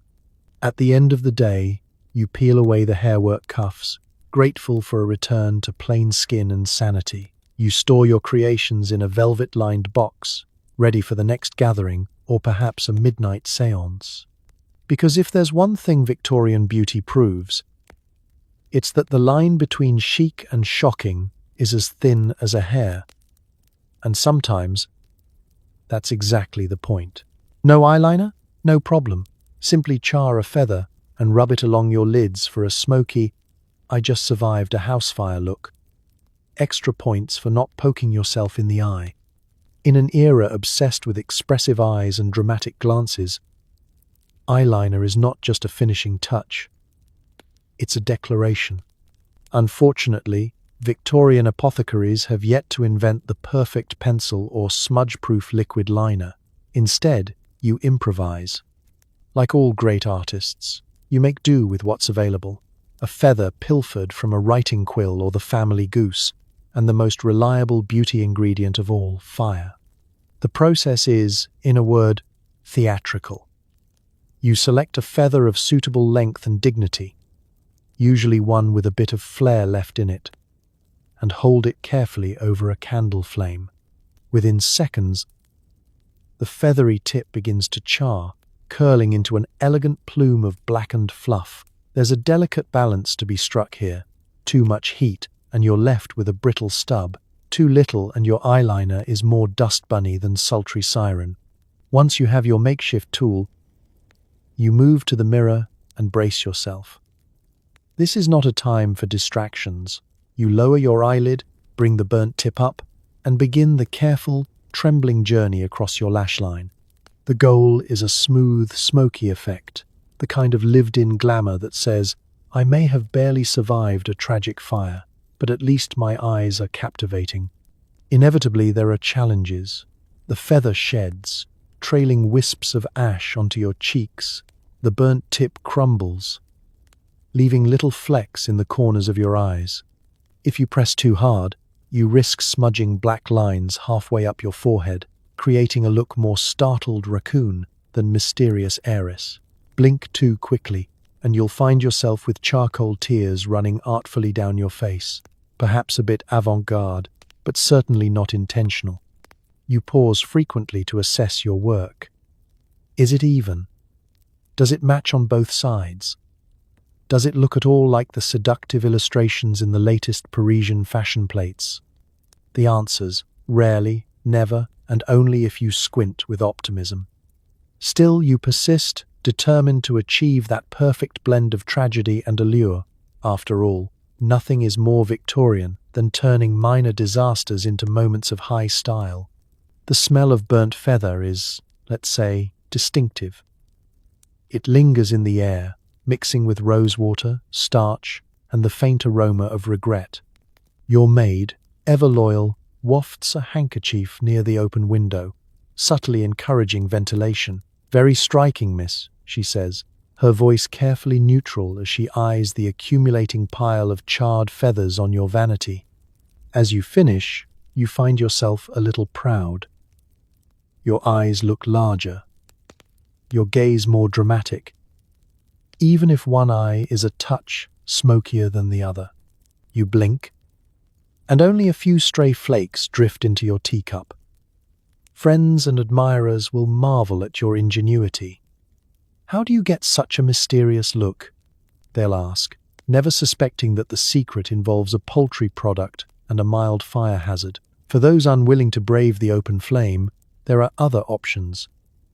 Soot from the hearth, powdered charcoal, even the waxy end of a burnt candle. But nothing compares to the drama and DIY excitement of the feather. Each time you line your eyes, you flirt with chaos and style, with equal parts daring and absurdity. At the end of the day, you remove your makeup with a damp cloth, wiping away the evidence of your smoky adventure. You promise yourself that next time you'll try for symmetry, or at least avoid poking yourself in the eye. For now, you drift to sleep knowing your beauty routine was nothing if not memorable. Proof that in Victorian times, a little resourcefulness and a lot of burnt feathers went a long way. Victorian perfume is a powerful blend of floral notes and household chemicals, including ammonia. One whiff, and you're instantly awake, and possibly halfway to a headache. Of all the rites of Victorian beauty, perhaps none is so loaded with expectation and risk as the final touch: perfume. A lady's scent is her invisible signature, the essence she leaves drifting in the parlor long after she's swept out in a cloud of silk and self-doubt. In an era when personal hygiene is more theoretical than practical, perfume isn't just an accessory, it's a survival mechanism. The bottles are exquisite, cut glass or delicately painted porcelain, with stoppers that click satisfyingly into place. You choose one from your collection, admiring its artistry before steeling yourself for what's inside. The latest fashion, as decreed by the arbiters of taste, is not simply to smell of roses or violets, but to conjure an aroma lively, modern, and impossible to forget. Enter the age of the chemical bouquet. You unstop the bottle and immediately recoil. A sharp, unmistakable tang of ammonia rises, elbowing past the gentler notes of jasmine and tuberose. The floral scent is there, true, but always lurking beneath is a distinctly industrial edge. Victorian perfumers, ever the innovators, discovered that ammonia and other household chemicals fix a fragrance, ensuring it lingers on the skin and in the air, and possibly in your lungs far longer than nature ever intended. Application is a balancing act. Too little and the world will know what you really smell like after a sulfur bath and a mustard facial. Too much, and you'll be the talk of the season. Not for your charm, but for your ability to clear a room faster than a dropped tray of oysters.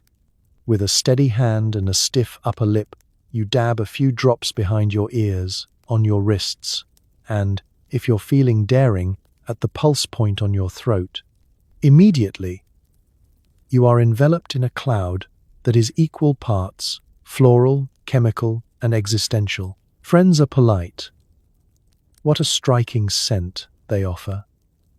Eyes watering just slightly. At gatherings, you become adept at identifying who has used which brand. The most popular varieties combine heavy floral bases with notes of spirit of hartshorn, ammonium carbonate, musk, bergamot, and the faint suggestion of cleaning day at a hospital. Some claim the sharpness refreshes the senses and enlivens the mind. More accurately, it jolts you awake like the world's rudest alarm clock. The true test of any Victorian perfume is how it performs in the great social arena. Does it mask the after effects of sulfur, egg, and gin-based hair treatments? Can it withstand the heat of a crowded ballroom? Or, more challengingly, the damp closeness of a railway carriage in August? Some say a good perfume is the ultimate disguise. Others believe it's merely camouflage for desperation. Of course, there are mishaps. One memorable evening, you catch a whiff of yourself mid-conversation and realize the ammonia is winning. You cough discreetly behind a fan, noticing a faint trail of people giving you a wide berth. On the bright side, you have achieved what every Victorian secretly hopes for: personal space. Evenings end with you peeling off your gloves, finding them faintly scented and slightly stiff. The perfume clings to everything: hair ribbons, lace collars, handkerchiefs, even the family dog, who now also avoids you. The house, once filled with the delicate scent of potpourri, is now unmistakably yours.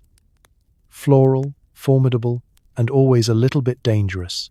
As you drift off to sleep, the scent lingers.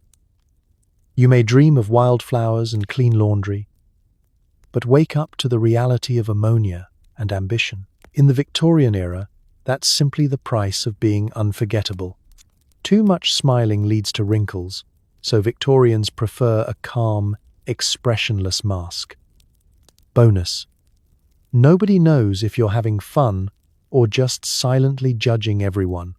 The rules of Victorian beauty are strict, but none is as paradoxical as the commandment against happiness. At least, visible happiness. A cheerful, laughing face might be endearing at a child's birthday party, but among adults, such displays are viewed with suspicion. To smile is to court disaster, for everyone knows laughter leaves lines. The ideal countenance is placid, composed, and unreadable. The Mona Lisa with less mystery and more existential fatigue. You practice in the mirror, arranging your features into the perfect mask. The goal is a serene, almost spiritual calm, as if you've achieved enlightenment, or perhaps just endured a lengthy sermon. You rehearse your resting Victorian face, smoothing your brow, gently relaxing your lips, letting your eyes go slightly unfocused. The effect is immediate. You look 10 years younger, but also as though you've just received shocking news and are processing it in dignified silence. Family portraits are the ultimate test. You gather with your siblings, parents, and whoever else is around, all of you arrayed in stiff finery before the photographer. No one smiles. No one dares. Even the family dog appears to be suppressing emotion, lest it be mistaken for enthusiasm. The photographer, perched behind a shrouded contraption that takes an eternity to capture an image, urges you all to hold very, very still. Smiling, with its fleeting spontaneity, is simply not sustainable when you must remain motionless for minutes at a time. Social events are exercises in emotional restraint. A witticism at the card table? A subtle twinkle in the eye suffices. An amusing mishap at dinner? A gentle nod. Only children and Americans risk full smiles, and everyone knows how that ends. Laughter, crow's feet, and reputational damage. You master the art of responding to news, good, bad, or baffling with the same measured blankness, offering only the smallest of acknowledgements. Friends and acquaintances may occasionally whisper behind their fans, wondering if you're bored, offended, or plotting revenge. This ambiguity is to your advantage. With a well-maintained mask, you can enjoy the spectacle of social life without ever revealing your true thoughts. You could be moved by poetry, seething with envy, or mentally composing a grocery list no one will know. And that's exactly how you like it.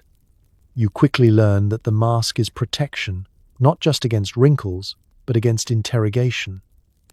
Unsmiling faces are less likely to attract the probing questions of well-meaning relatives or matchmaking aunts. No one asks the calm, placid cousin about her future or her feelings. She is assumed to be quietly content, or at least beyond saving. In the rare moments when you do smile, a brief, tight-lipped concession to amusement, people take note. The gesture is weighted with significance, as if you've revealed a secret. Seldom is a small upturn of the lips so powerful. And, of course, there are the health claims. Manuals warn that repeated laughter or smiling stretches the tissues of the face and hastens the arrival of jowls. The truly dedicated may go so far as to perform daily exercises, placing a finger on each corner of the mouth and pushing gently downward, training the muscles for a lifetime of elegant indifference.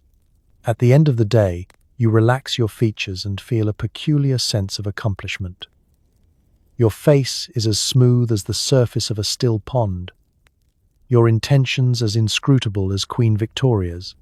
You drift off to sleep, dreaming of a world where smiles are free, wrinkles are badges of honor, and happiness leaves its mark without fear. But tomorrow, you'll don the mask again, for in the Victorian age, serenity is beauty, and mystery is the best defense of all. Getting ready for a party? Layer on all your dangerous creams and powders, pray for no rain, and try to avoid passing out from chemical fumes before dessert. The Victorian dinner party, an occasion so fraught with social peril and beauty hazards that it's a miracle anyone survived the evening, let alone lived to gossip about it the next day.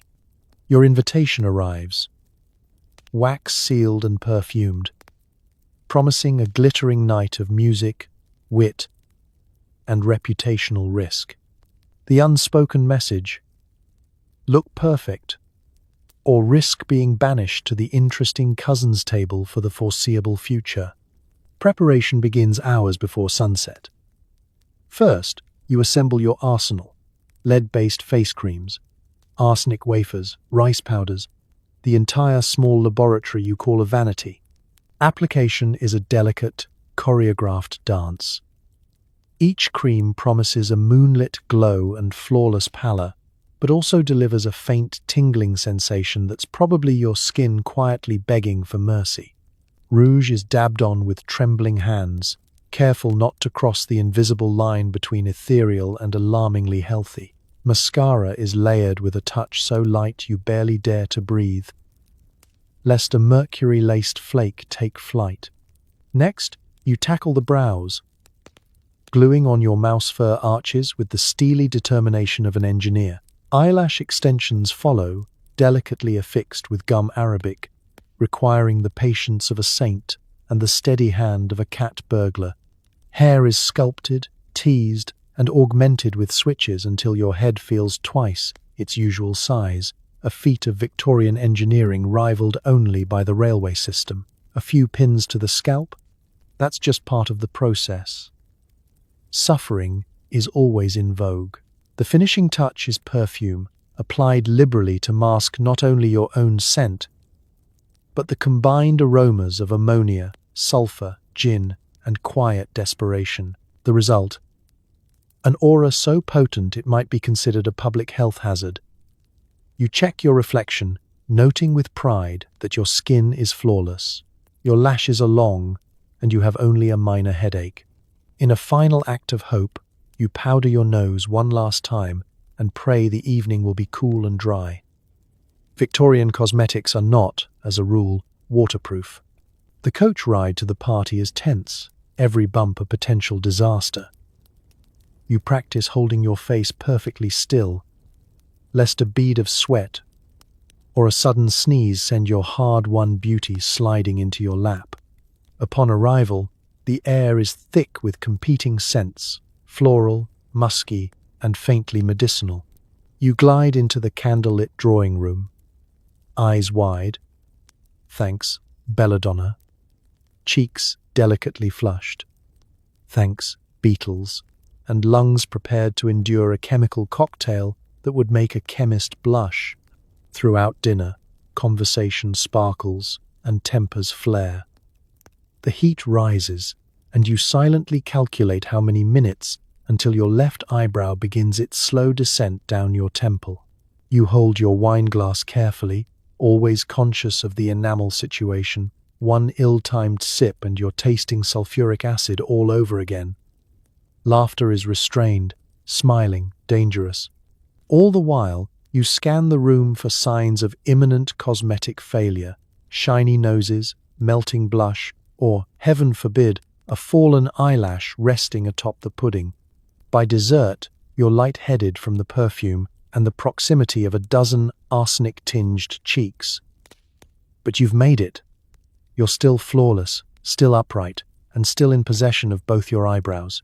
The night winds down. The guests disperse. And you finally exhale, relieved, exhausted, and already dreading the cleanup. Victorian beauty at a dinner party is not for the faint of heart. It's an athletic event, a chemistry experiment, and a test of sheer willpower.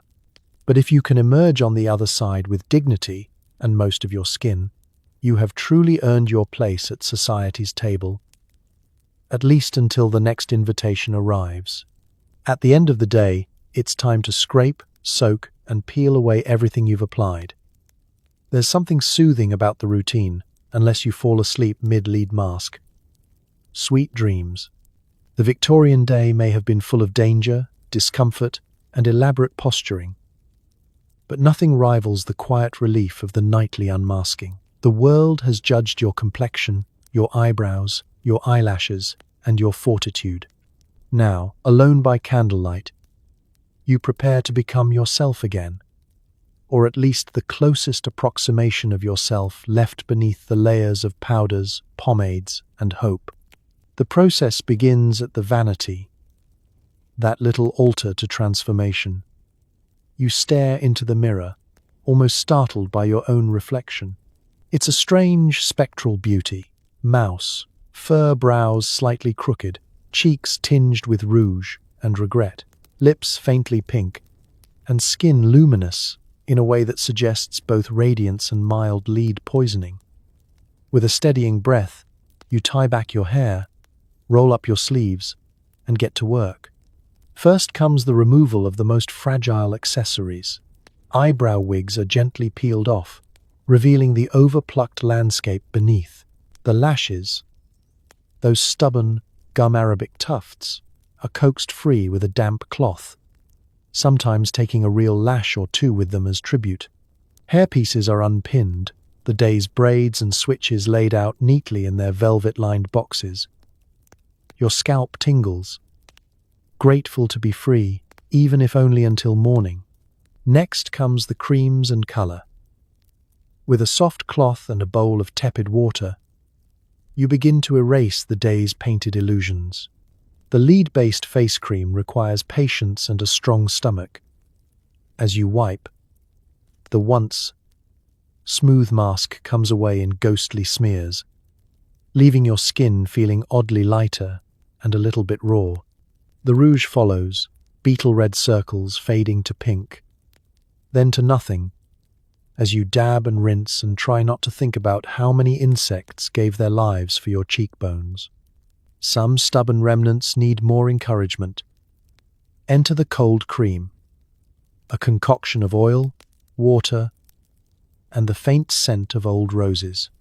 You smear it over your face, massaging it in as it melts away what remains of powder, paint, and perspiration. The sensation is strangely comforting, a kind of reverse transformation that brings you closer to sleep with every pass. And still, you are not done. Any lingering traces of arsenic or ammonia must be washed away with the finest soap your skin can now tolerate, which is to say, something only slightly less abrasive than a brick. You scrub gently, careful not to inflame the battle-worn patches that have weathered the day's treatments. You pat dry, examining yourself in the wavering candlelight, marveling at the toll and the triumph. For a finishing touch, you brush a light dusting of rice powder onto your face, not for beauty, but for comfort. Its coolness is a balm after the chemical trials of the day. A dab of lavender oil on your temples, a quick brush through your now freed hair. And you feel, for the first time since dawn, something like human. Sometimes you don't quite make it. The exhaustion wins, and you wake in the night with a stiff face, having fallen asleep mid-mask. The lead cream transferred to pillow and dreams alike. On these occasions, you groggily wash up in the moonlit quiet, promising yourself that tomorrow you'll finish the job before fatigue claims you. Finally, you slip into bed, the sheets blissfully cool, your skin tingling and your heart strangely peaceful. The world outside is silent, the judgment suspended, the candles flickering out one by one. As you close your eyes, you savor the softness of clean skin, the emptiness of your bare face, and the knowledge that, for now, you have removed every trace of the day's performance. Sweet dreams, you've survived another round of Victorian beauty, flawed, fabulous, and finally, wonderfully free. You quickly learn that the sun is not your friend. Sunlight darkens the skin, and darkened skin suggests something horrifying. Manual labor. So you shield yourself like a vampire on holiday, hiding beneath parasols, gloves, hats, veils, and the general belief that fresh air should only be enjoyed indirectly. The Victorian relationship with the sun is less warmth and light and more mortal enemy, whereas modern beauty celebrates golden tans and radiant glows. Your place in society depends on remaining as pale as unbaked pastry dough. A single afternoon outdoors, hatless and exposed, could mark you forever in the eyes of watchful relatives. Tanned, your aunt will whisper, as if you've confessed to a life of petty crime. To avoid this fate, you become an expert in strategic self-shading. Before stepping outside, even for a moment, you arm yourself with a parasol, the essential weapon in every respectable lady's arsenal. The parasol is a masterpiece of defensive engineering.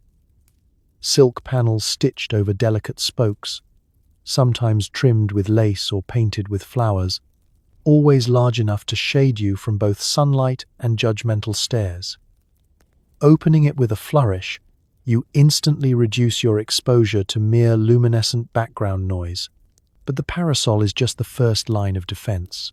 Gloves, always gloves, thin cotton in summer, kid leather in winter, preserve the whiteness of your hands.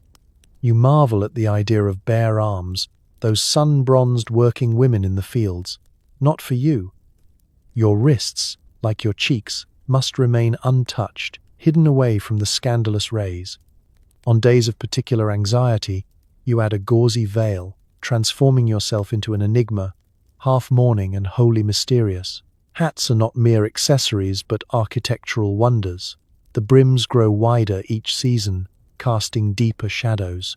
A proper Victorian hat is more like a mobile awning, carefully angled to cover not just your face, but a good portion of the street.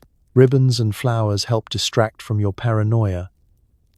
But make no mistake, the sun is always out to get you. Your friends share your terror. On summer outings, the group resembles a flock of overdressed moths, fluttering from shade to shade, huddling beneath the sprawling branches of ancient trees. You learn to walk with your back to the sun, to time your errands for early morning or late evening, and to cultivate an air of vague fragility. After all, nothing excuses avoiding sunlight better than the suggestion of nerves.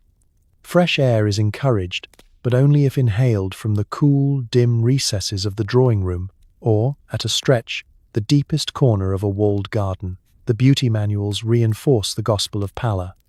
Recipes for skin-whitening masks and lotions are passed down like family secrets: cream of almond, vinegar, and the ever-present lemon juice, all in service of chasing away the threat of a tan. You are warned of the dangers of coarse skin, of brown patches and freckles, of the dire social consequences of appearing ruddy. If all else fails, you practice the art of gentle withdrawal, a hasty retreat indoors at the faintest whiff of sunlight, feigning sudden exhaustion or, if need be, an urgent errand involving embroidery. Ironically, the only ones who dare the sun are children and the help, whose brown arms and flushed faces serve as living reminders of what's at stake. You look at them with a mix of pity, envy, and the smallest flicker of rebellion. Sometimes, just before bed, you let your bare hand hover in the last golden beam that slips through the curtains, savoring the warmth on your skin and the small thrill of risk. By nightfall, you review your efforts. No new freckles, no telltale tan lines. Just the reassuring pallor of the carefully protected. You drift to sleep behind drawn curtains, grateful for your parasol, your hat, your gloves, and the steadfast support of society's most cherished irrational fear. Sweet dreams, pale as moonlight, in a world where sunlight is best admired from a safe, respectable distance. It's bedtime. But lying down flat is considered reckless. Wrinkles, you see, form when the face touches pillows. So many Victorian women sleep propped upright, like politely embalmed museum exhibits. You drift off slowly, afraid that gravity itself is plotting against your cheekbones. As night descends on your meticulously protected Victorian bedroom, you prepare for the final, most vulnerable stage of your beauty routine. Sleep. Not just any sleep, heroic, strategic, gravity-defying sleep, engineered to outwit the very laws of nature. The beauty manuals are unanimous. Nothing etches deep lines on a face quite like pressing it carelessly into a pillow for 8 hours. The prospect is terrifying. You can battle the sun, best the bath, and even outmaneuver freckles. But how does one fight the invisible menace of nighttime creasing? The answer: vigilance, elevation, and a stack of cushions tall enough to make the princess and the pea look like a minimalist. You sit on the edge of your bed, already encased in layers of soft cotton and lavender-scented rice powder, and begin arranging your fortress.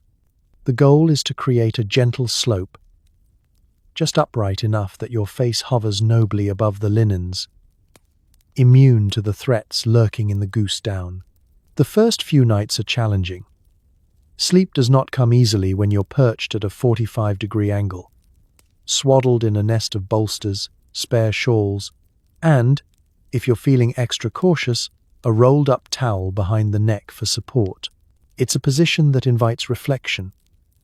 And you lie there, listening to the creaks of the house, the distant clip-clop of a carriage, and the sound of your own heartbeat, all while attempting not to slide sideways or crumple downward in defeat. Gravity, it turns out, is a wily opponent. Even as you drift into dreams, your muscles twitch in protest.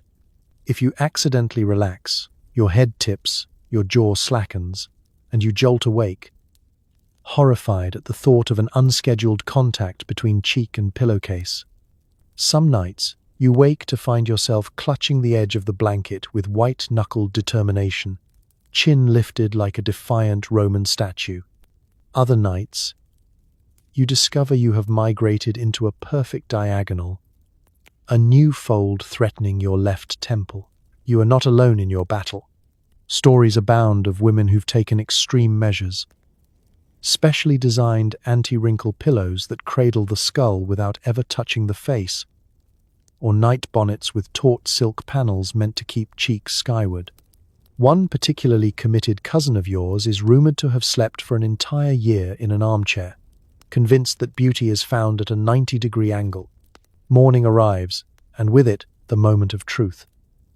You peel away the cushions and examine yourself in the mirror, squinting in the grey light. Does your skin look smoother? Has your sacrifice been rewarded? Perhaps. More likely, you're just a little sore, a little more sleep-deprived, and a great deal prouder of your efforts. Your mother assures you that beauty is discipline, and you believe her, even as you suppress a yawn. The irony is, of course, that the stress of not sleeping may be nearly as damaging as a night pressed into feather pillows. But the etiquette books and beauty columns are clear. Vanity is a noble struggle, and sleep, like everything else in life, must be tamed in the service of fashion. You share tips with friends over tea. How best to wedge an elbow, which bolster stuffing is least likely to deflate. How to maintain composure if you're caught dozing at the wrong angle.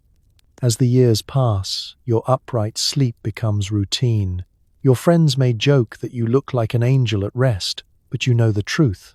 You're a warrior in the nightly campaign against time. You drift off each night, determined, elevated, and above all, wrinkle-free.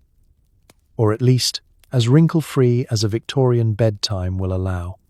A delicate figure is the height of fashion, which means eating is done carefully, sparingly, and often with guilt.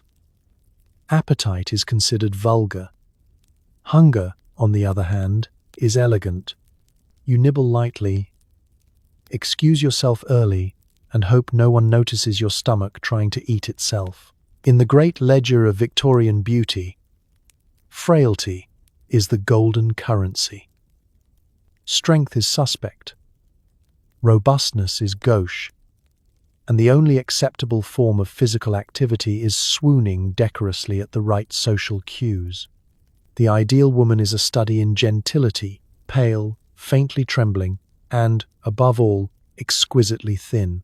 If you look like you could be toppled by a stiff breeze or the mention of a scandal, you're doing something right. Mealtimes, then, are an elaborate performance. The table is set with more cutlery than a surgical suite, every course a potential minefield of calories and social missteps. The food itself is beautifully presented, roast game, sugared fruits, custards trembling in silver dishes, but you treat each offering with suspicion, as if it's an edible trap. You practice the art of refusal. A polite shake of the head, a murmur of just a morsel, and the ever-popular "I had the most extravagant breakfast," which everyone knows is a lie. When you do eat, it's a performance worthy of the West End. Fork in hand, you dissect a single pea into quarters, linger over a sliver of fish, and move the food around your plate with the dexterity of a chess grandmaster. Bread is picked apart into feather-light crumbs, and dessert, if you dare, is enjoyed with the cautious delight of someone savoring their last meal before a beheading. Your goal is not to nourish, but to suggest. A lady is never hungry. She is refraining, delicate, or simply not in the mood. Appetite is, after all, terribly unfashionable. The merest hint of enthusiasm for pudding or a visible enjoyment of roast chicken is enough to spark whispers. The true beauty is ethereal, living mostly on air and possibly the idea of soup. Your stomach grumbles? That's the sound of progress. If you faint during a waltz or need to retire early from dinner, all the better. Your fragility is proof of your refinement. The dangers of this regimen are as real as they are absurd. Friends swap tips for suppressing hunger, sipping vinegar, laced water, nibbling on celery, or simply clutching a fan and thinking pure thoughts. Some boast of going days on only a thimbleful of broth, their voices trembling with equal parts pride and low blood sugar. You try not to roll your eyes. Doing so would expend precious energy. Family gatherings are especially fraught. Elderly aunts, remembering sturdier eras, press cakes and meats upon you, tutting at your modern ways. You smile wanly. Explain that your constitution is delicate. and watch as the cake is reallocated to a younger sibling with fewer social ambitions. Your mother quietly reminds you that beauty is pain, and that nothing tastes as good as the approval of Lady Ashcroft. Behind closed doors, of course, the facade sometimes cracks. You dream of bread, potatoes, and mountains of pudding. You sneak an extra bite in the pantry, savoring it as though it were contraband. Occasionally, you catch a glimpse of yourself in the mirror, waist cinched, eyes a little hollow, cheeks artfully pale, and wonder what price you're truly paying for beauty. Still, the rewards are tangible. Compliments rain down. So delicate. What an elegant figure.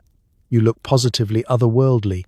You bask in the admiration, stomach grumbling in counterpoint. In a world where beauty is synonymous with frailty, hunger becomes your silent companion, a badge of honor, a secret victory, and, on rare occasions, a cause for midnight cake. As you drift off to sleep, you remind yourself that in Victorian society, elegance is hunger, and the sound of your stomach is just applause from the inside. If poisons aren't available, household acids will do. Vinegar and lemon juice are applied liberally to the face to bleach away any hint of color, freckles, or joy. Your skin stings, tightens, and flakes, which is apparently how you know it's working. Victorian beauty is nothing if not resourceful. When lead creams are in short supply, or you've already maxed out your recommended daily allowance of arsenic wafers, there's always the homegrown approach. An aggressive campaign against pigment, waged with vinegar from the kitchen and lemons pilfered from the pantry. Nature, after all, abhors a vacuum, but Victorian society abhors a suntan even more. The process is deceptively simple and alarmingly familiar. You gather your supplies: a dish of sharp vinegar, a cut glass bowl filled with freshly squeezed lemon juice, and a collection of cotton cloths that will soon be forever scented with salad dressing. The instructions from the beauty columns are straightforward. Apply freely to the complexion. Leave until sensation becomes pronounced. Pronounced, in this context, means until you're questioning all your life decisions. With determined optimism, you dip a cloth into the lemon juice, squeezing out the excess before pressing it firmly to your cheeks. The first contact is brisk and citrusy, a bright sting that quickly escalates to a slow burn. Your skin prickles and tightens, as if it's preparing to leap off your face and start a new life as a fruit. The scent is invigorating. If you enjoy the aroma of freshly disinfected laundry, you alternate between vinegar and lemon. Convinced by Victorian advertisements that a clear, pale complexion is worth any sacrifice. If a single freckle dares to persist, you apply the acids directly, hoping the sheer force of acidity will convince it to surrender. Occasionally, a friend will recommend an even stronger approach: scrubbing with salt or adding a dash of ammonia for extra vigor. The result is a face that is less peaches and cream and more freshly pickled. As you wait for the mixture to do its magic, you take care to avoid sunlight, open windows, and anything that could cause sweat. Sweat, after all, may undo hours of diligent bleaching. You sit stiffly in the parlor, face sticky and gleaming, silently daring anyone to comment. Your siblings wander by, noses wrinkling. Even the family dog seems wary of your new acidic aura. Victorian beauty experts insist that the burning is proof of efficacy. Pain is progress, the manuals say, though you suspect the authors haven't personally tested their own concoctions. As your skin tightens, you imagine the layers of color, freckles, and joy evaporating, replaced by the coveted pallor of the elite. You are, for a brief, shining moment, the human embodiment of a blank page. Eventually, you rinse your face with tepid water, patting gingerly at the now hypersensitive surface. The results are immediate and dramatic. Your cheeks are ghostly pale, your freckles slightly faded, and your skin flaking just enough to resemble a croissant in the making. Radiant, your mother declares. Positively luminous, agrees your aunt, though you notice she keeps her distance at tea. perhaps out of fear of being splashed with lemon. Of course, the glow is fleeting. By morning, the redness has faded to a dull ache, and new freckles seem to sprout as a reminder of your ongoing struggle. But in Victorian society, beauty is an arms race, and you are in it to win, or at least to survive with as few spots as possible. You dutifully return to your routine the next day, mixing vinegar and lemon, determined to outpale the entire social circle. At night, you tuck yourself in with a cool cloth pressed to your face, dreaming of a world where freckles are admired and lemons are reserved for lemonade. But until then, you persevere, stinging, flaking, and very, very pale. Because if beauty is pain, then you, dear reader, are on your way to sainthood. Finally, there's the unspoken rule. Aging is not acknowledged. You powder, tighten, smooth, and squint into mirrors that lie politely. Every ache is ignored, every line disguised, and every birthday quietly passed, as if time itself can be embarrassed into leaving you alone. In the grand pageant of Victorian beauty, the art of getting older is best practiced in secret. Unlike the boldness of the arsenic wafer or the bravado of the sulfur bath, this ritual is a silent daily duel with the laws of nature, a battle waged with soft brushes, sharp glances, and sheer denial. The rules are simple. See no wrinkles, hear no creaks, speak no age. Your vanity is ground zero for the campaign. Each morning, you approach the mirror as if confronting a particularly clever adversary.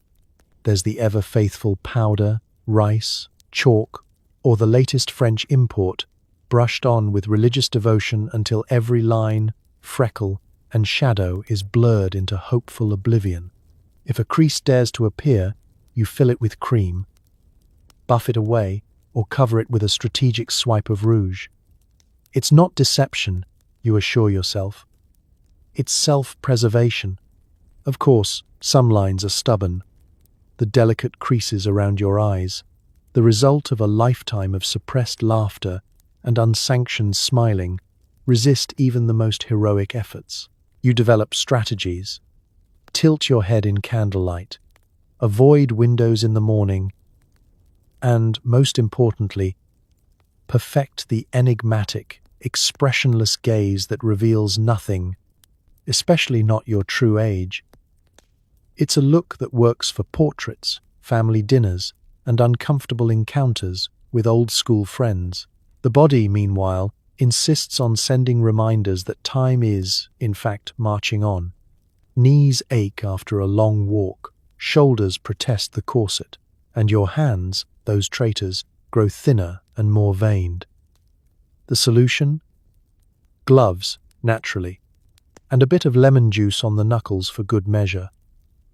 If the aches persist, you simply rebrand them as fashionable delicacy or the nerves. Victorian medicine is on your side. Every symptom is a sign of refinement. When birthdays roll around, the occasion is marked with all the enthusiasm of a minor tax audit. Cakes are eaten, candles are few, and the year itself is whispered quietly, if at all. Friends may send well wishes, carefully avoiding numbers. Relatives tactfully reference the bloom of youth, a phrase so vague it could apply to anyone from 16 to 60. You nod graciously, accepting the compliment as if you haven't aged a day since the reign of William IV. At social gatherings, the conspiracy of agelessness is maintained with steely determination. You never change is exchanged like a password, while you look just the same as ever is both greeting and shield. Should someone slip, mentioning a long-ago dance or referencing the fashions of 20 years past, everyone swiftly changes the subject to the weather, or perhaps a scandal involving someone even older. In private, of course, you make peace with reality, sort of. You notice new lines, marvel at the silver appearing at your temples, and occasionally allow yourself the luxury of nostalgia. You may even permit a quiet moment of pride, recalling all you have survived. lead creams, corsets, heartbreak, and more. Aging, after all, is proof of endurance, a quiet, stubborn beauty that outlasts fashion.